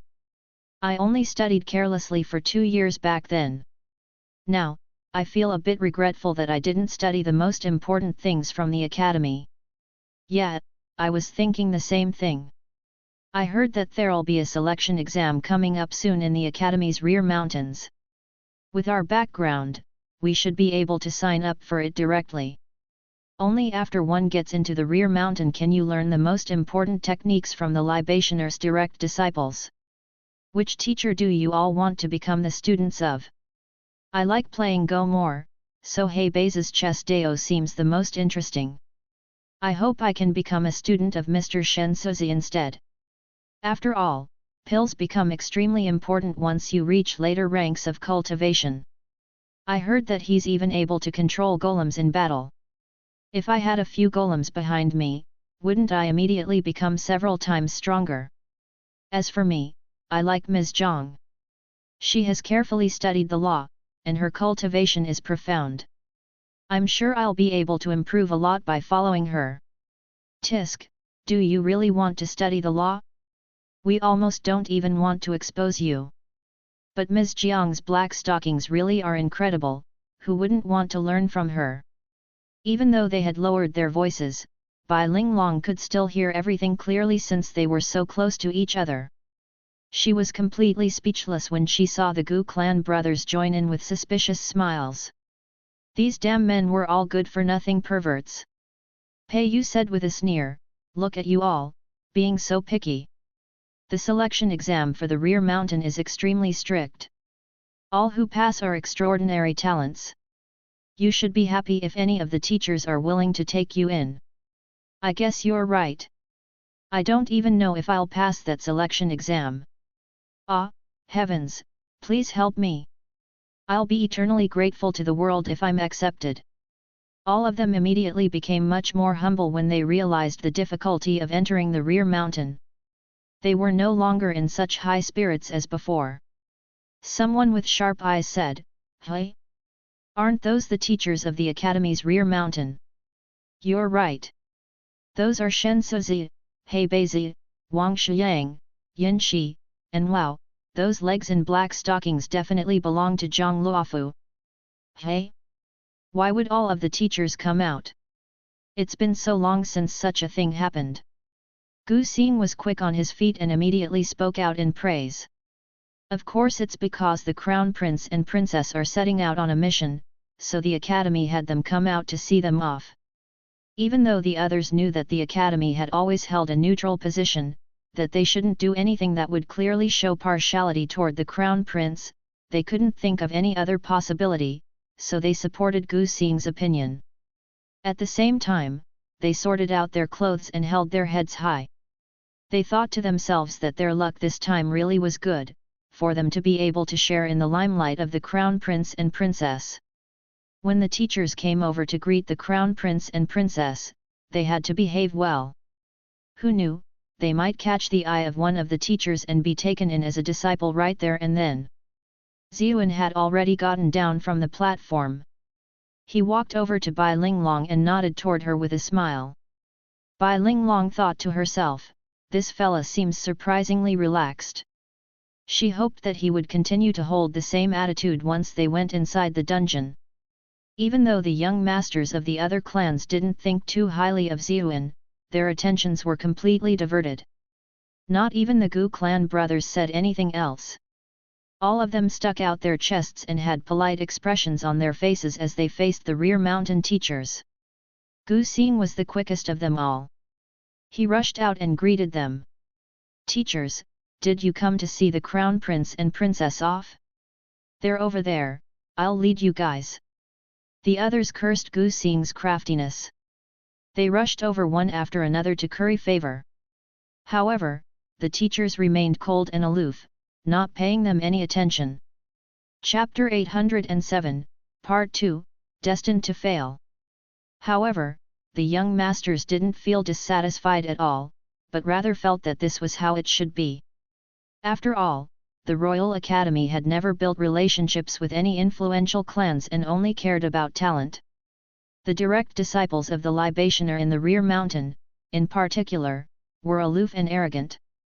Forget about juniors like them, these teachers might even treat their fathers coldly if they were here in their place. The group of teachers led by Shen Suzi arrived in front of the crown prince and princess. They cupped their hands and exchanged some greetings. Then, their attention shifted to Ziyuan. Their cold expressions immediately changed and were instead replaced with eager attentiveness. Sir Ziyu, why didn't you tell us that you arrived at the academy? I'm already carrying out experiments on the steam engine you speak of, and I feel like I'm on the verge of an incredible breakthrough. Old Fourth, stop trying to hog him to yourself, move out of the way. Sir Ziyu, I already have some insights regarding the male infertility problem I was stumped on, perhaps I'll have already found the solution once you guys come out of the dungeon. I'll need your guidance on the follow-up work afterwards. Tisk, all of you, get out of the way. Sir Ziyu already promised me that he would play chess with me first once he gets out. What's the point of playing chess? It's more fun to have an intellectual conversation. Only then can we discern the truth of the universe. The teachers began to argue among themselves. Ziyuan used this chance to walk over to Zhang Luofu's side, asking, Big sis, why did you come here? I'm worried that this might affect your clan's relationship with King Qi. Zhang Luofu smiled and replied, I was a bit worried, but it doesn't matter if I come together with the others. That makes sense. Ziyuan laughed. Eighth sister, you have to be careful. This guy is a playboy through and through, you can't let him trick you. What if he leaves behind his seed, but then leaves in secret or something? Qi Yaoguang suddenly came up with such a thought somehow. Zhang Luofu's forehead darkened. Don't try to sound smart if you have no idea what you're talking about. Just take care of yourself. You're the one who's in a daze all the time, you're the one who might get tricked by him without even realizing what happened. Ah! You're telling me dirty things when I'm still little. I'm going to tell on you to master, Qi Yaoguang replied, leaving Zhang Luofu speechless. The Gu clan brothers and the other noble children were stunned. What the hell was going on right now? Why did these proud and noble figures suddenly seem to have become completely different?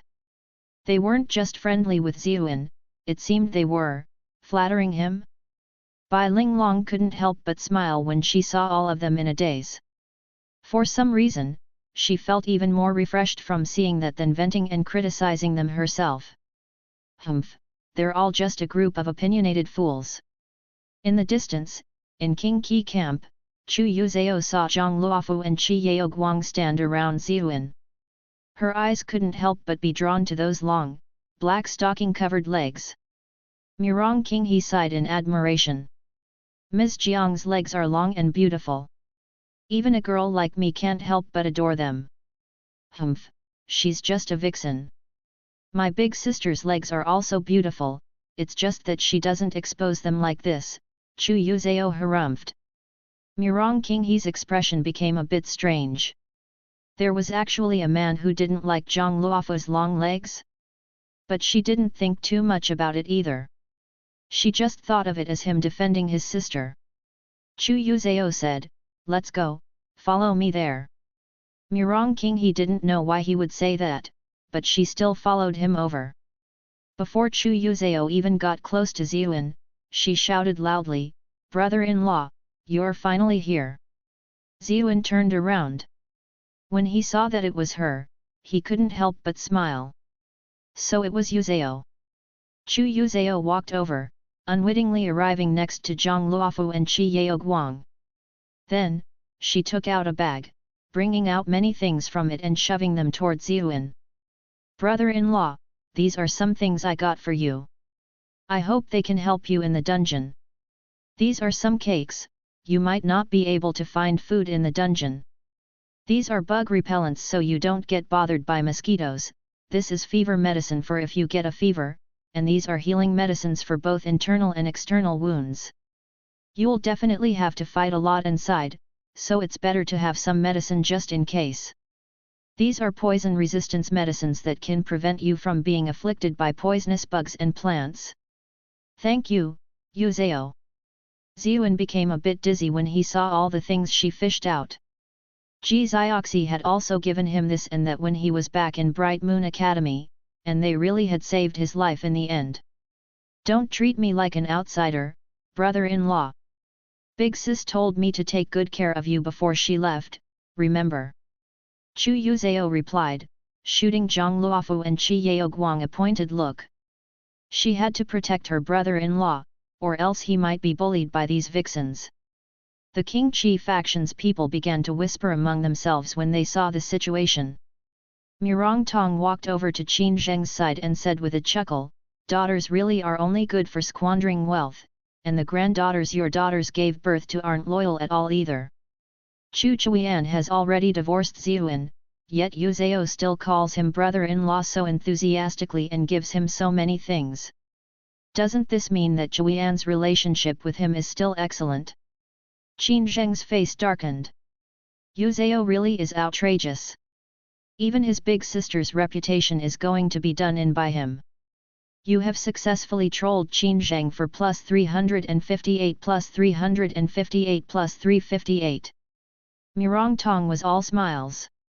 Nothing had been going well for him these days, but seeing his old friend's daughters being all friendly with the other faction allowed him to finally find a sliver of joy. Just then, Murong King he also handed Ziyuan a bag. Big brother Ziyu, I don't have much here, so I'll give you this storage sack. It can hold many things, and you can carry everything Big brother Chu gave you earlier. It'll be easier to carry it all. Ziyuan felt warm inside. Thank you, little sister King He. Even though he had the brilliant glass bead with its massive storage space, it wasn't convenient for him to bring that thing out and use it. With this pouch she had given him, he could store and take things out in broad daylight. Murong King he blushed. Big brother Ziyu is too polite. I still have to thank you for all your care and help recently. In the distance, Murong Tong's smile immediately froze on his face. Qin Zheng's gloominess instantly vanished without a trace. He stroked his beard and roared with laughter. Indeed, daughters are nothing but liabilities. Murong Tong was speechless. How could he have anticipated that the tides would turn so quickly? You have successfully trolled Murong Tong for plus 399 plus 399 plus 399. It soon became time to enter the dungeon. No matter what King Qi subjects really thought, they still had to wish the Crown Prince the best. Bai Linglong knew that the Crown Prince didn't know how to reply properly, so she did it in his place. After both sides exchanged fake conversation, King Qi's eyes landed on Ziyuan as he said, Sir Ziyu, I'll have to entrust this secret dungeon mission to you. When they heard those words, all of the young nobles, including the Gu clan brothers, were furious. By what qualifications? He's just a trifling 6th rank. Why would we need to depend on him? You have successfully trolled Zhao Xi for plus 477 rage points. You have successfully trolled Meng Pan for plus 477 rage points. You have successfully trolled Pei Yu for plus 477 rage points. There was no lack of intelligent people among them. They quickly realized something. Why was King Qi paying so much attention to him? Even though they belonged to different camps, they still acknowledged King Qi's terrifying strength. Furthermore, this was the boss of the other faction, someone who could stand on equal footing against the emperor, someone who their fathers, and even grandfathers, had to lower their heads to. Yet such a person was that concerned with Ziyuan? As someone who was also part of the imperial palace, Bai Linglong knew that King Qi and Ziyuan had already faced each other several times, yet King Qi had never gotten what he wanted. It was completely reasonable for him to have such respect for Ziyuan. Ziyuan wasn't fazed at all when he saw the incoming rage pints. He didn't regard these people as any threat at all, saying, King Qi, don't worry. I will definitely ensure that the Crown Prince passes this test. King Qi's eyes narrowed. After a moment of silence, he said in a profound manner, it's good for the young to be ambitious. However, if you're too arrogant, you just might meet a premature end. Chapter 807, Part 3, Destined to Fail. Ziyuan said with a smile, apart from me, there are so many children from great clans. How difficult can it be to kill a jade moon serpent? It seems King Qi isn't so optimistic about this trip. Perhaps you made some arrangements that would cause us to meet premature ends.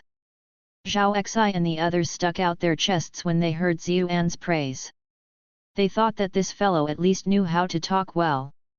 But who could have thought that he would say that King Qi was laying a trap for them right afterwards? Their expressions all changed. Did this idiot even know the ways of the court? Even though the two factions were already at a point where they couldn't coexist, they were still friendly on the surface. Someone who just spoke whatever they thought really was just a commoner from the streets. All of them looked down on Ziyuan. At the same time, they were worried that King Qi might become hostile. If that happened, all of them would be caught up in the disaster. You have successfully trolled Zhao Xi for plus 222 rage points. You have successfully trolled Meng Pan for plus 222 rage points. You have successfully trolled Pei Yu for plus 222 rage points. However, what was surprising was that King Qi didn't get mad. Instead, there was a refreshing smile on his face. Sir Ziyu, you're worrying too much. This king only wished to give you a reminder. I once again wish everyone a smooth journey. Even Bai Linglong, who hated the man bitterly, had to admit that it was no wonder that King Qi had such prestige both inside and outside the court. This kind of presence and temperament wasn't something just anyone could have. Soon afterward, Zuxi Chixin walked over, as if worried that King Qi would do something to them. The emperor hadn't arrived today and had only sent Meng Yi, Bai Qi, Zuxi Chixin, and other trusted aides over. However, there was no need to worry about King Qi faction doing anything with these individuals guarding the entrance. Qi Yaoguang slowly walked onto the stage. Her drowsy eyes became deep like the cosmos. She mumbled to herself as she held a star diagram in her hands. Soon afterward, the air seemed to ripple around them. Those who had higher cultivation levels could sense that the qi in the area was undergoing an intense transformation. Even space and time seemed to be reconstructing themselves. The small bearded Lu Xian's eyes widened. Wasn't the libationer the one who was going to open up the dungeon? Miss Qi. Is she enough for this? He wasn't the only one who had such thoughts. Qi Yaoguang looked just too young, almost like a loli. She looked like those daughters of great clans who didn't know anything. It really was hard to imagine that someone like her was going to manage something so major like controlling the secret dungeon. Bai Linglong was the crown princess, so she had more information at her disposal. When she heard those words, she explained, Qi Yaoguang is the libationer's last disciple, and what she researches is astrology, fate, and other such profound things. That's why you shouldn't judge her by her appearance. Furthermore, the secret dungeon opens up once every 4 years. The academy has already had centuries of experience in its operation. There's naturally no need for Sir Libationer to do the deed himself. Lu Xian revealed his trademark smirk. I'm becoming more and more interested in Miss Qi now. I definitely have to use my masculine charm to completely subdue her once we're back from this dungeon. The people around him rolled their eyes. The stocky Zhao Xi was the most straightforward of them all. He shot back, "Can you shut up about that already? My breakfast might come out if I listen to any more of this." Lu Xian harumphed. "How can a boorish man like you understand the thoughts of a young lady? Talking to you is like playing a lute to a cow. What did you say?" Zhao Xi was furious when he heard those words. He pulled up his sleeves and walked toward Lu Xian. Lu Xian reacted quickly as well, quickly hiding behind his cousin. Gao Ying was left with no choice but to stand in front of Zhao Xi. Zhao Xi frowned. Forget about Gao Ying's respectable reputation, the test had just revealed that he was at the peak of the 6th rank. If there really was conflict, it might not do him any good. Yet if he let things go just like that, how could he swallow this down? He was trapped between a rock and a hard place. Meng Pan had never gotten along with Zhao Xi anyway. He was more than happy to see them start a fight, to the point that he was even tempted to cheer the other party on. Pei Yu held his sword in his arms in the distance, remaining completely indifferent. The Gu clan brothers were excited.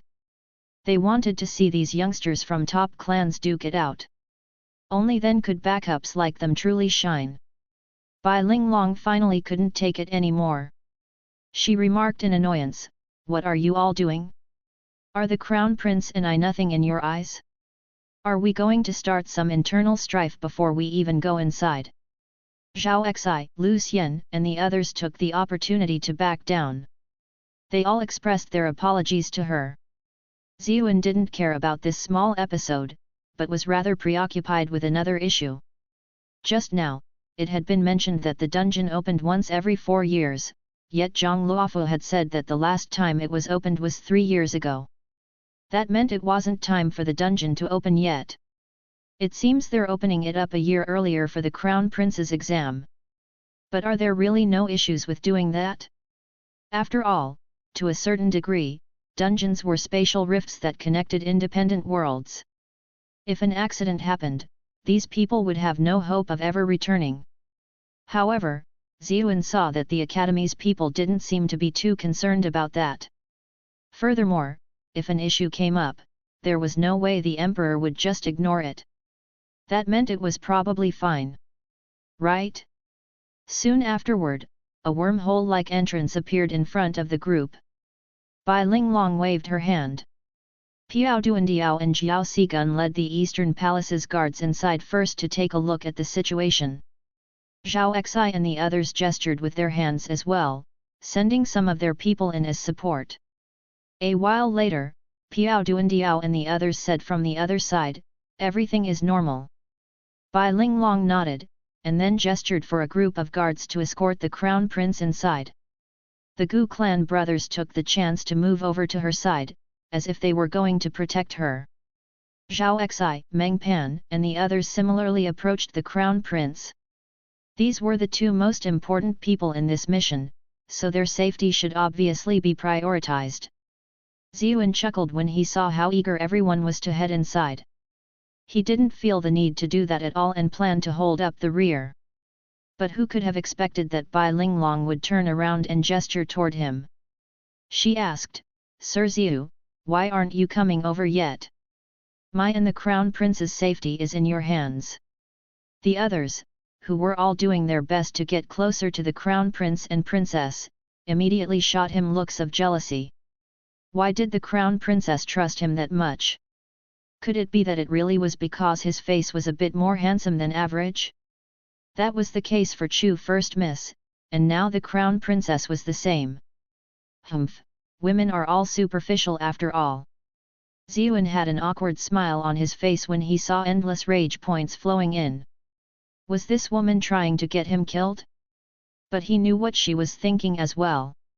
It was hard to predict what kind of dangers they would face in the dungeon this time, and worst of all, they didn't know what King Qi was up to. That was why they had to act cautiously every step of the way. That was why she would only feel safe when she had the ones she trusted closest to her. Chu Yuzeo's expression became strange when she watched everyone enter one after the other. Does the Crown Princess have feelings for my brother-in-law or something? I don't think so. Murong Qinghe jumped in fright. She quickly warned Chu Yuzeo to change to key transmissions. There was a huge scandal between the Crown Princess and Big Brother Ziyu. She should be avoiding him if something happened, in order to further prove her clear conscience. Also, she's the glorious Crown Princess, you're the only one who puts your brother-in-law on a pedestal all the time, as if everyone were out to steal him away or something. Chu Yuzeo became upset right away. What, is my brother-in-law not awesome enough? Big Brother Ziyu is pretty cool. Murong Qinghe secretly gave Chu Yuzeo a look. When she saw how pretty he was, she couldn't help but blush. She added inwardly, but to me, you're the best. On the other side of the portal, Xiuan's group had entered the secret dungeon. Their party was made up of carefully selected elites from all sorts of different clans, and all of them had experienced other secret dungeons before. That was why the distribution of roles went smoothly, and they quickly formed a well-knit formation. Some scouts were quickly sent out to find a safe path. The outer ring was made up of warriors from the different clans, while the ones in the middle were the Eastern Palace Guards led by Piao Duandiao. The ones at the very center of the group were the Crown Prince, Crown Princess, and Xiuan. They had done their homework ahead of time, so they quickly arrived at Cold Jade Pond. That was the place where the Jade Moon Serpent resided. They were all especially nervous, and they were prepared for a bloody battle. However, no matter how much they scouted the place, there was no activity from the waters at all. Then, the group directed elemental attacks at the Cold Jade Pond to try and draw the serpent out. But there was still no response. In the end, they sent some Deathsworn Knights in to look around. However, they still didn't find any trace of the Jade Moon Serpent. "That fella isn't here, I don't sense its aura at all." Xiuan wasn't convinced and squatted down by the side of the pond. He withdrew his hand after testing it for a while. He used the Jade Badge to try to control the fish inside. However, there wasn't even a single shrimp inside. Fortunately, he had the Blue Mallard ability, granting him powerful affinity with water. He sensed the movements of the water element inside the Cold Jade Pond and deduced that there was no Jade Moon Serpent here. Meng Pan muttered to himself, "Look at you showing off. The Deathsworn Knights already looked around, do we need you to tell us that it's not here?" Xiuan just chuckled and didn't argue with him.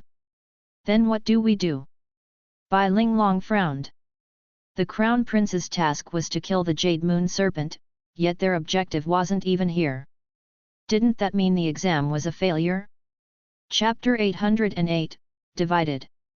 If the Jade Moon Serpent isn't here, then should we just go back and report the situation to His Majesty? We can change the exam then. Xiuan recalled Zhang Luofu's warning before he had left, as well as the various red-marked dangerous areas. On top of all of that, he had no idea what kind of sinister schemes King Qi had waiting for them. He felt a strange sense of unease. The others immediately complained about Xiuan's suggestion. "Are you kidding me? Are we going to return in defeat after just setting out? How humiliating is that?" "Exactly. If we went back, wouldn't that mean we failed? How can we stand that? If you're scared, you can go back first." The others spoke while shooting Xiuan looks of disdain.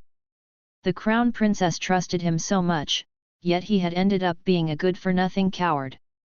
Xiuan didn't pay them any attention and looked at Bai Linglong, asking, "Crown Princess, what do you think?" Bai Linglong shook her head. "We can't go back. The Crown Prince's exam was in the works for a long time, and we used too many resources. Returning in defeat would be too great of a loss. Furthermore, there's no guarantee that King Qi faction won't harass us if we return without completing the mission. Our Crown Prince's side would be in a hard spot then." "Exactly, exactly." The Gu clan brothers straightened their backs and stuck out their chests. Who knows, perhaps the Jade Moon Serpent not being here might also be part of the Crown Prince's test. Otherwise, wouldn't this mission be too easy if the Jade Moon Serpent were killed so quickly? After all, this is the Crown Prince's great exam, it's related to the imperial throne. How can it be that easy of a task? Indeed, the Gu clan brothers make sense. The others quickly voiced their agreement. It was clear that they were thinking the same thing. Xiuan said sternly, "But the Jade Moon Serpent isn't here, and we don't even know if the creature exists in this secret dungeon anymore. If we can't find it and leave later, it'll only make us look even worse. Furthermore, this dungeon isn't as safe as you might think. There are vicious beasts everywhere." Meng Pan harumphed and said, "It's just a trifling beast. We have so many people on our side, we can easily overwhelm something like that."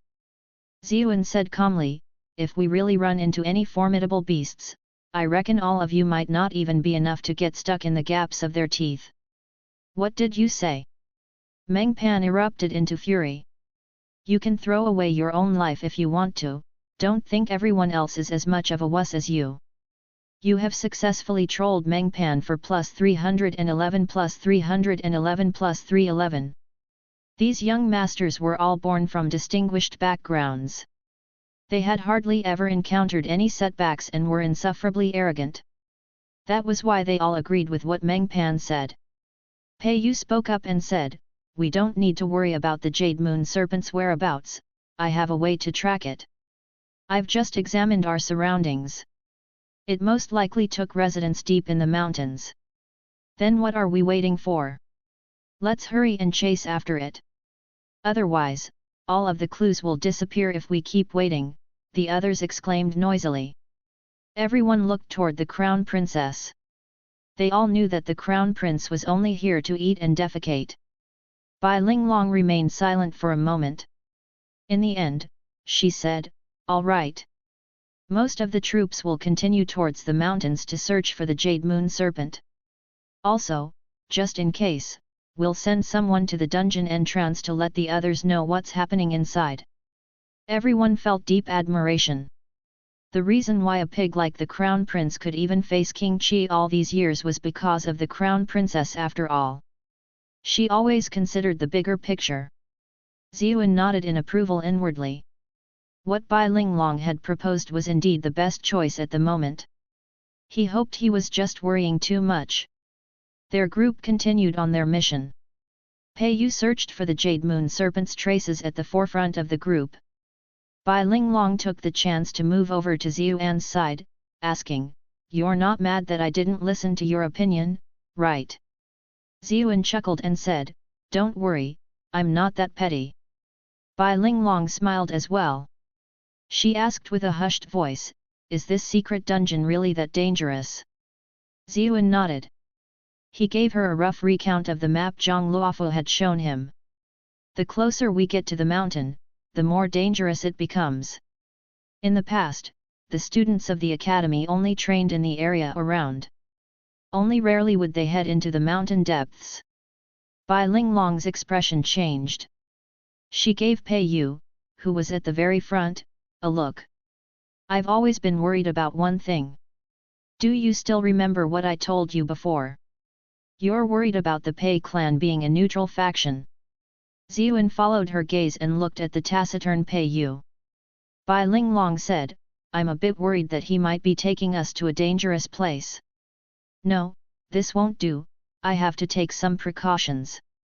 She didn't wait for Ziyuan to reply and called everyone back.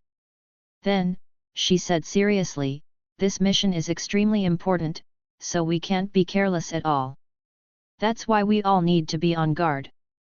The secret dungeon's mountains are full of dangers, so you must obey orders and not act on your own. So, I'm going to officially introduce this person to everyone. This is the Eastern Palace's Chamberlain Sir Ziyuan. He's familiar with this dungeon, and he also has abundant experience in dangerous places. During the remainder of our time here, everyone needs to listen to his arrangements." Ziyuan was stunned. He hadn't expected her to give him such an important task. However, when he thought of the unknown dangers they were about to face, he didn't reject it either. However, how could the others willingly accept that? What right does he have to tell us what to do? What ability is he going to command us with? There are so many people with higher cultivation ranks than him. Why do we have to listen to his opinion? Bai Linglong harumphed. Silence. What is this? Do this Crown Princess words not mean anything? Those who had objected immediately expressed that they didn't dare. Bai Linglong then said, "This matter is decided, we won't discuss it any longer. I understand Sir Ziyu's cultivation and skills well. You'll all come to understand during the rest of this journey, so I won't say anything else. We're setting out." Only then did the group's thoughts return to the trip. The Crown Princess had already said those things, so they could only respect her wishes. When Pei Yu and the other clan scouts decided on a path, they asked for Ziyuan's opinion. Ziyun saw that the area was still considered the outer region of the mountain, and that it was still quite far from those truly dangerous areas, so he didn't tell them to stop. As such, their original plans didn't change. After that process repeated a few times, the group developed contempt for him. They had expected some good opinions, yet he wasn't doing anything. Ziyun could sense how these people were feeling, but he didn't care at all. He only needed to protect Bai Linglong and the Crown Prince. As for the Jade Moon Serpent, with his current cultivation, facing it alone wasn't an issue at all. He didn't need these people to be in the way. On the contrary, what he was more concerned about was whether there were any traitors among them. After all, everyone had been watching when the dungeon was opened. There were countless pairs of eyes watching, and King Qi hadn't sent anyone in at all. That was why they were the only ones who had come inside. What could King Qi even do? The biggest possibility was that there might be a mole in their party. However, these individuals were all important figures in their respective clans and had been carefully selected. That was why he wasn't sure whether his suspicions were correct or not. He didn't care about his relationship with these people, but Bai Linglong couldn't do the same.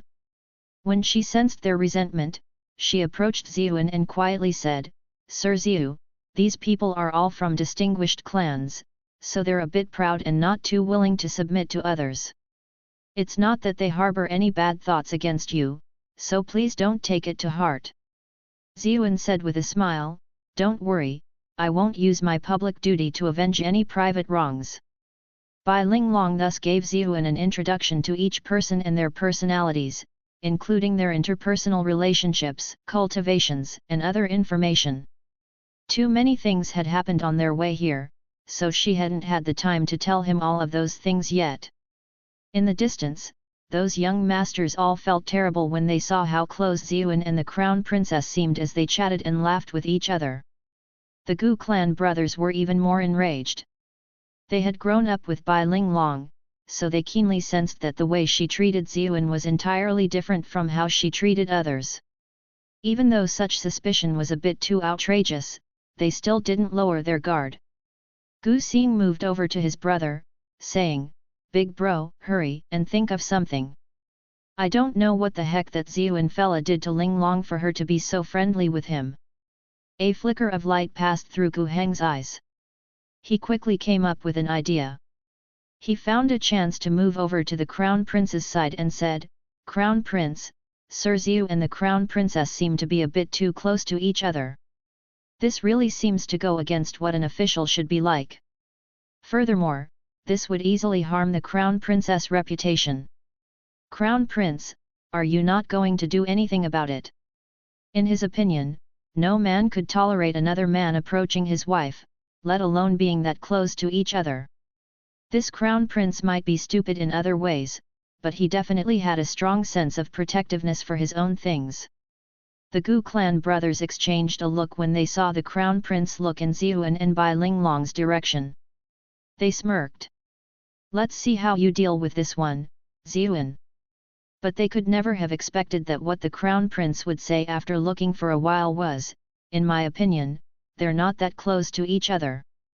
That's not even close. The Gu clan brothers were shocked. The two were shoulder to shoulder, and they even bumped into each other from time to time. What's the big deal? Ziyun has even carried Linglong before. The Crown Prince quickly lost interest. He continued to chew on the spiced pig trotters the eunuchs had given him. Chapter 809, Dead. What? When they heard that Ziyun had even carried Bai Linglong before, the Gu clan brothers were shocked and furious. After all, they were childhood friends. These two brothers actually liked their beautiful little sister. Unfortunately, there was a difference in status between their clans, and she had even become the Crown Princess afterward. Their past affection had finally begun to fizzle out, but it was only buried in their hearts and had never completely disappeared. They had grown up together, and yet had never even touched her finger. However, this Ziyun had even hugged her. "You have successfully trolled Gu Heng for +888 +888 +888." You have successfully trolled Gu Xin for plus 888 plus 888 plus 888. Ziyuan was startled. What the heck was up with these two? Why would they suddenly give him so many rage points?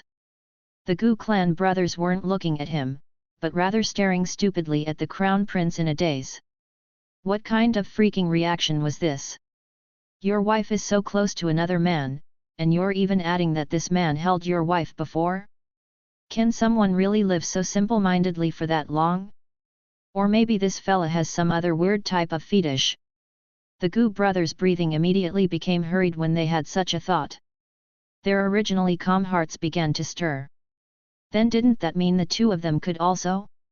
When they saw that the crown prince didn't care, they quietly withdrew for fear that Bai Linglong would notice the strangeness in their reactions. As they looked at Bai Linglong's graceful and fair figure, their eyes began to burn with desire. Suddenly, a disturbance appeared up ahead. Various elemental skills flew outward before the area became calm again. As it turned out, a group of vicious beasts had just arrived. There was a great deal of tension in the group's minds, so they immediately attacked with everything they had. They quickly dealt with the beasts. Ziyuan couldn't help but chuckle. These were a group of old friends, a pack of ass-rip wolves. Back then, he had really been put in a difficult spot from these damn wolves, and he had only gotten away by relying on his wit. Now, he didn't even have to lift a finger, there were others who easily dealt with them. But that made sense as well. Ass-rip wolves were only around the third rank in strength. They were only hard to deal with because they usually moved in a pack. The Crown Prince's exam consisted of a group of 5th and 6th rank experts, and there were quite a few of them. A one-sided massacre was unavoidable.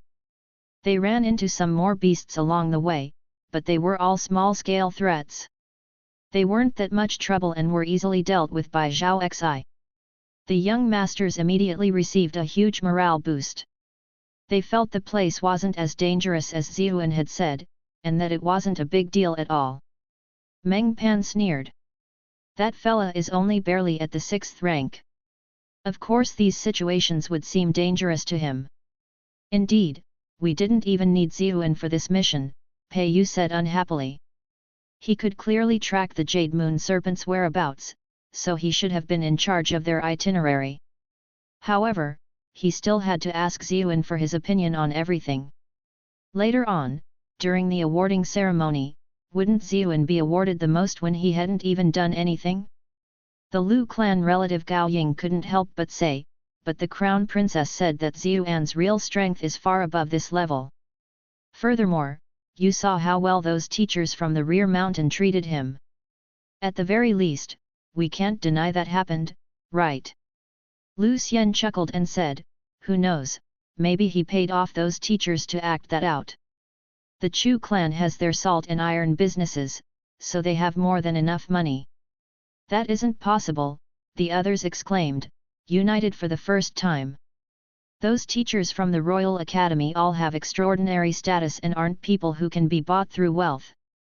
Even King Qi tried before, and yet he failed, so how could a single Ziyuan do it? But the respect and adoration they showed Ziyuan was truly there. So what's going on here? Lu Xian asked in confusion.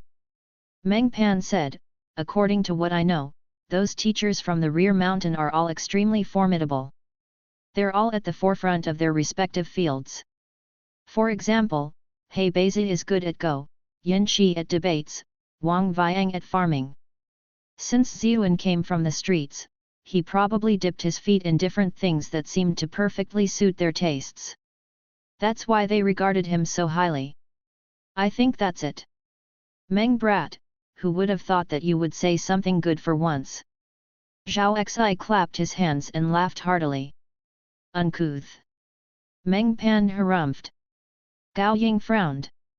Those teachers don't even have enough time to research their own fields of specialty, why does Ziyuan know about so many things? Jack of all trades and master of none. Pei Yu sneered. That's why his cultivation is so ordinary. The others nodded.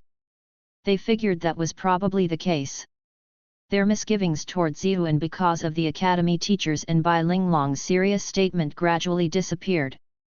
A while later, night gradually descended. It was common knowledge that the mountains became more dangerous at night. As such, they didn't continue their advance and instead set up camp. They would continue the journey once the sky became bright again. Piao Duandiao and Jiao Sigun were Eastern Palace guards who had experienced strict training. That was why Ziyuan had them arrange for the clan's experts to be stationed on alert around them. As for the young masters, they obviously didn't need to do such grunt work. They surrounded the crown prince and princess, blabbering away about how they easily defeated the beasts they had encountered during the day.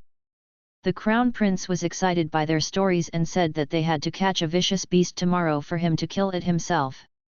The Gu clan brothers both used this chance to bring a carefully roasted chicken to Bai Linglong. "Linglong, you must be tired after everything that happened today. Please enjoy this chicken." When they saw the roasted chicken in each other's hands, their eyelids couldn't help but twitch. These brothers really were on the same wavelength.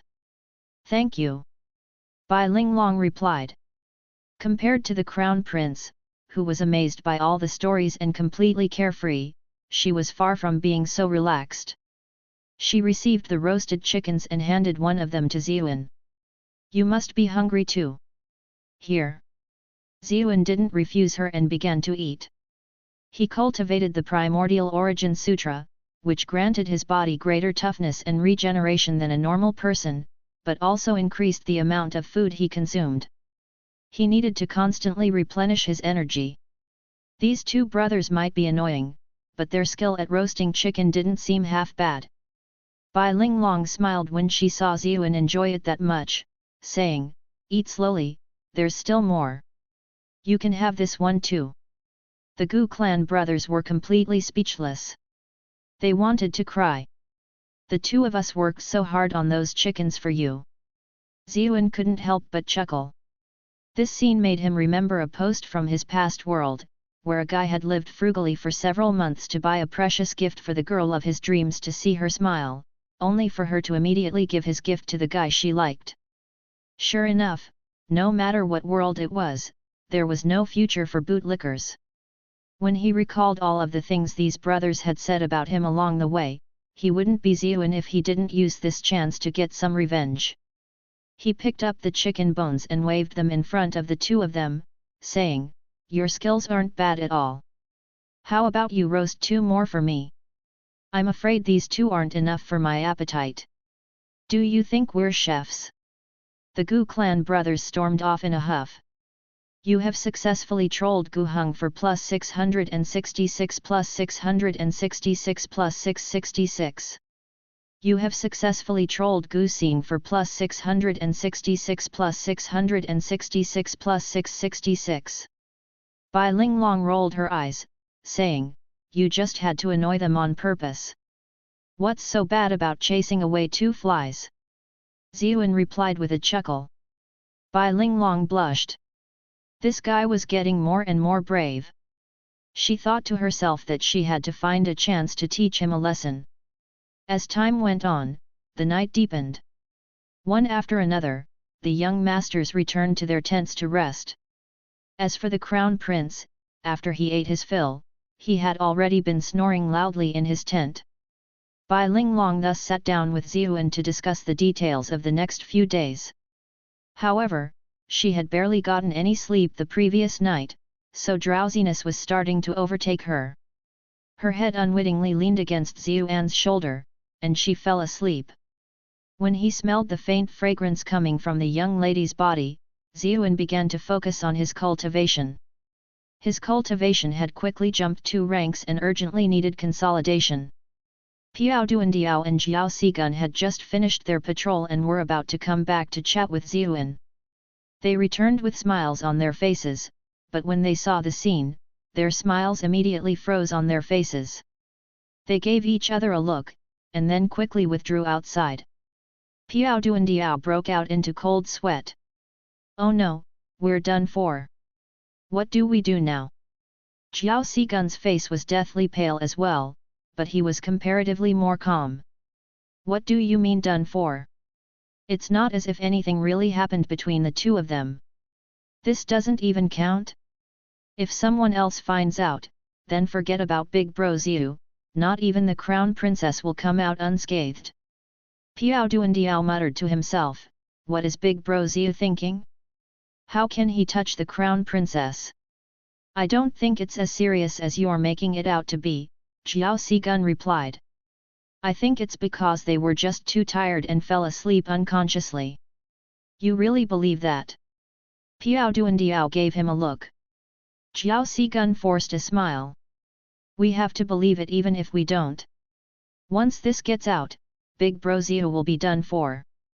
Piao Duandiao hesitated.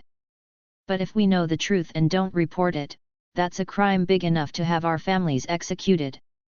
Big Bro Xiu treated us so well, so how can we harm him? How about this? Nothing happened between them anyway, so we'll just pretend that this never happened. We'll try to advise him again afterward, Zhao Sigun said. That's all we can do. Piao Duandiao thought for a bit, and then got up. I'll transfer the guards a bit further away. You should continue to stand guard here to prevent anyone else from seeing anything. Okay. The two of them spent the night in utter fear. The next morning, the rays of dawn scattered across the mountains and trees. Suddenly, a terrified scream echoed through the camp. There's a dead body. Chapter 810, Panic. A commotion filled the entire camp when they heard that bitter scream. They thought there was an intruder, so they grabbed their weapons and charged over right away. Bai Linglong and Ziyuan woke up immediately as well. Bai Linglong discovered that she had leaned against Ziyuan all night. Her face instantly became as red as an apple. But she was the crown princess after all, and wasn't easily flustered like a little girl. She quickly realized the importance of the situation, so she stood up to head toward the source of the voice. Unfortunately, the awkward posture in which she had slept made her body a bit rigid. As she suddenly stood up, she felt a wave of dizziness and fell. Ziyuan quickly supported her. He had to admit that this woman's body really was soft.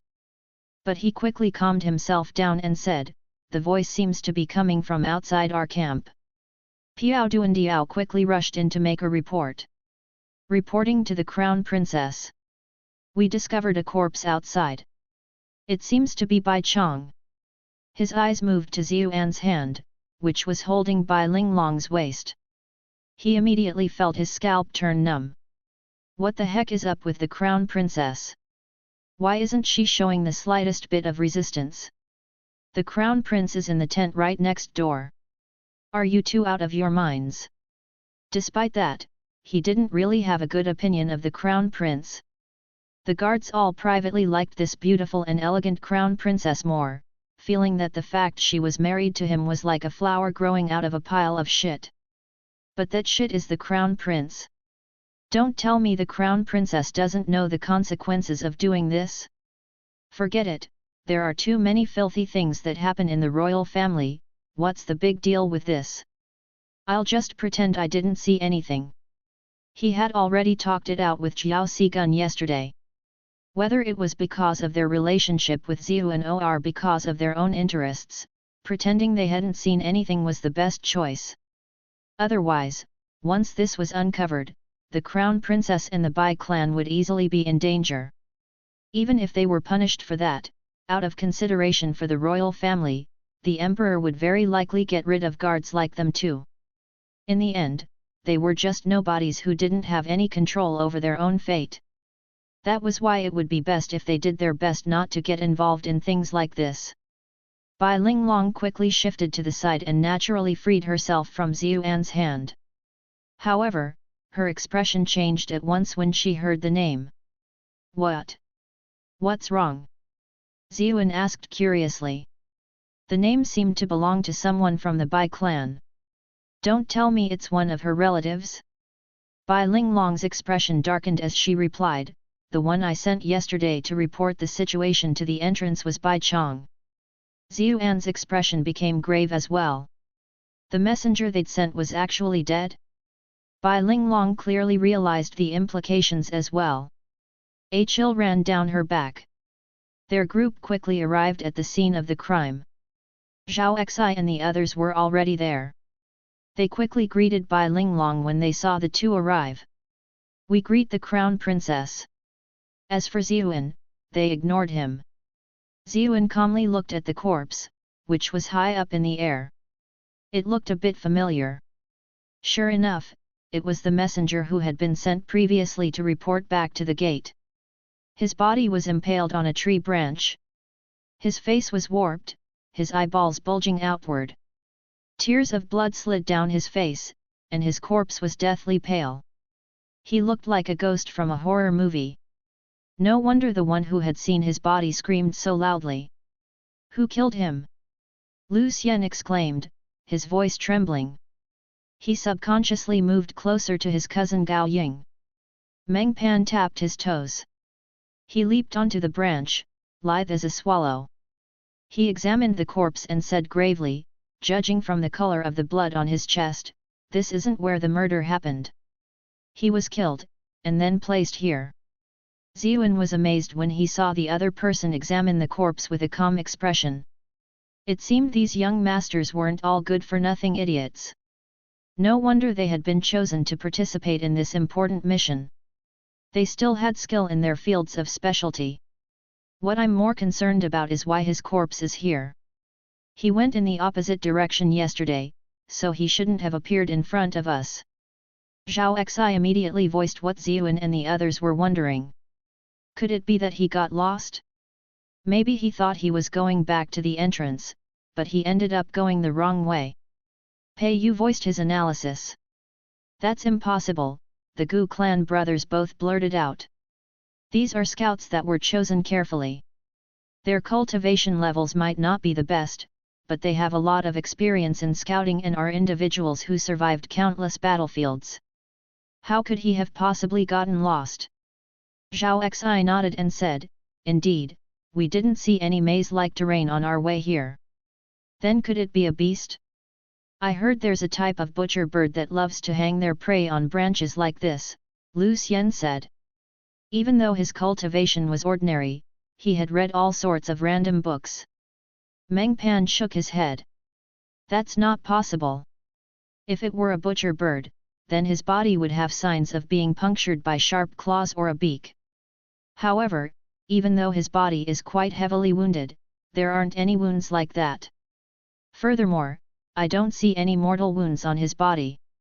If there are no mortal wounds, then how did he die? Was it a ghost?" The place became filled with noise. Those gathered all felt chills run down their backs. Ziyuan spoke up. "It's not that there are no mortal wounds, it's that his mortal wound was hidden. I believe he had his meridians blasted apart. The reason he's impaled on the branch is to hide the wounds on his heart's vessels. The other wounds are merely a diversionary tactic." As someone who had served as an embroidered envoy, he at least had this amount of deduction ability. Meng Pan was shocked. He quickly examined the body again, saying, "Indeed, his heart vessels suffered severe damage. It seems his life was taken by a single blow." The others were actually a bit amazed that Ziyuan wasn't as incompetent as they thought. They were all shocked when they heard those words. "A single blow?" Bai Linglong said in a dismal tone. "Bai Chong was at the 5th rank, and he's always been a sharp person. Furthermore, he excelled at stealth and self-preservation. Someone who could take his life in a single blow would have to be at least a rank higher than him." She had chosen Bai Chong because sending back a message was extremely important. She hadn't expected this to happen. The others' expressions became extremely strange when they heard the Crown Princess analysis. They were the only ones who were at the 6th rank in this mission.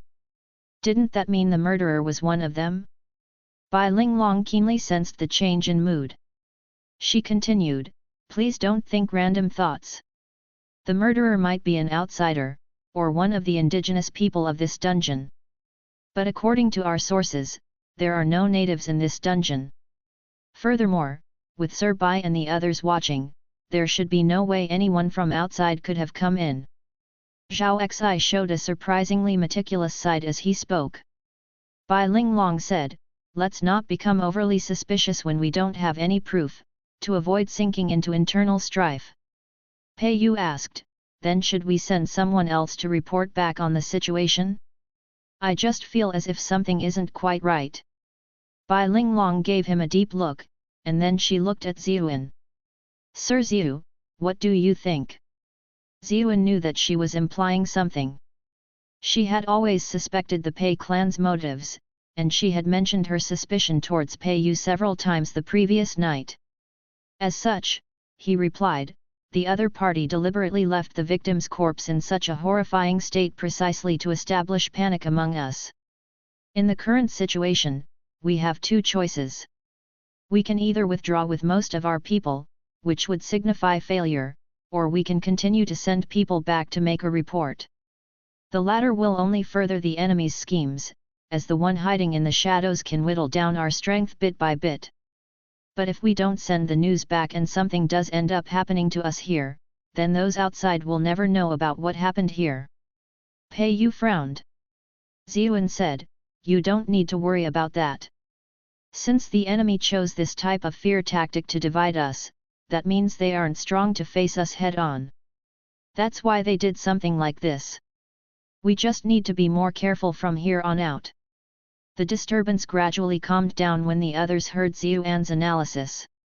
Afterward, their group continued to advance, but their spirits were no longer as high as before. All of them had grave expressions. Thankfully, nothing else happened in the next few days, and the group gradually sighed in relief. However, Ziyuan became more and more serious, because they had already entered the mountain's depths. They were getting closer and closer to the red-marked danger zone on the map Zhang Luofu had shown him. As such, he began to change their itinerary to avoid those red areas as much as possible. Since they made detours, they had to spend 2 to 3 days to reach places that normally would have taken half a day if they went in a straight line. When had these young masters ever experienced such bitterness? They all voiced their complaints along the way. Quite a few of them went to the Crown Prince and Princess to tell on Ziyuan. The straightforward Zhao Xi asked in dissatisfaction, Crown Princess, isn't Ziyuan making too much of a fuss? Exactly. He keeps saying that this place is dangerous, but have we encountered any danger along the way? Gu Xing added fuel to the flame. When will we find the Jade Moon Serpent if we keep making detours like this? When will we be able to complete this mission? Meng Pan grumbled. Sigh, I miss the soft beds of the capital already. My back is starting to get stiff from sleeping intense day after day, Lu Xian said while massaging his shoulder. That's enough, everyone needs to trust Sir Ziyu. It's because he's been leading us that we haven't encountered any danger. Bai Linglong did her best to appease everyone. However, a change suddenly occurred in the situation. The scouts they had sent out vanished.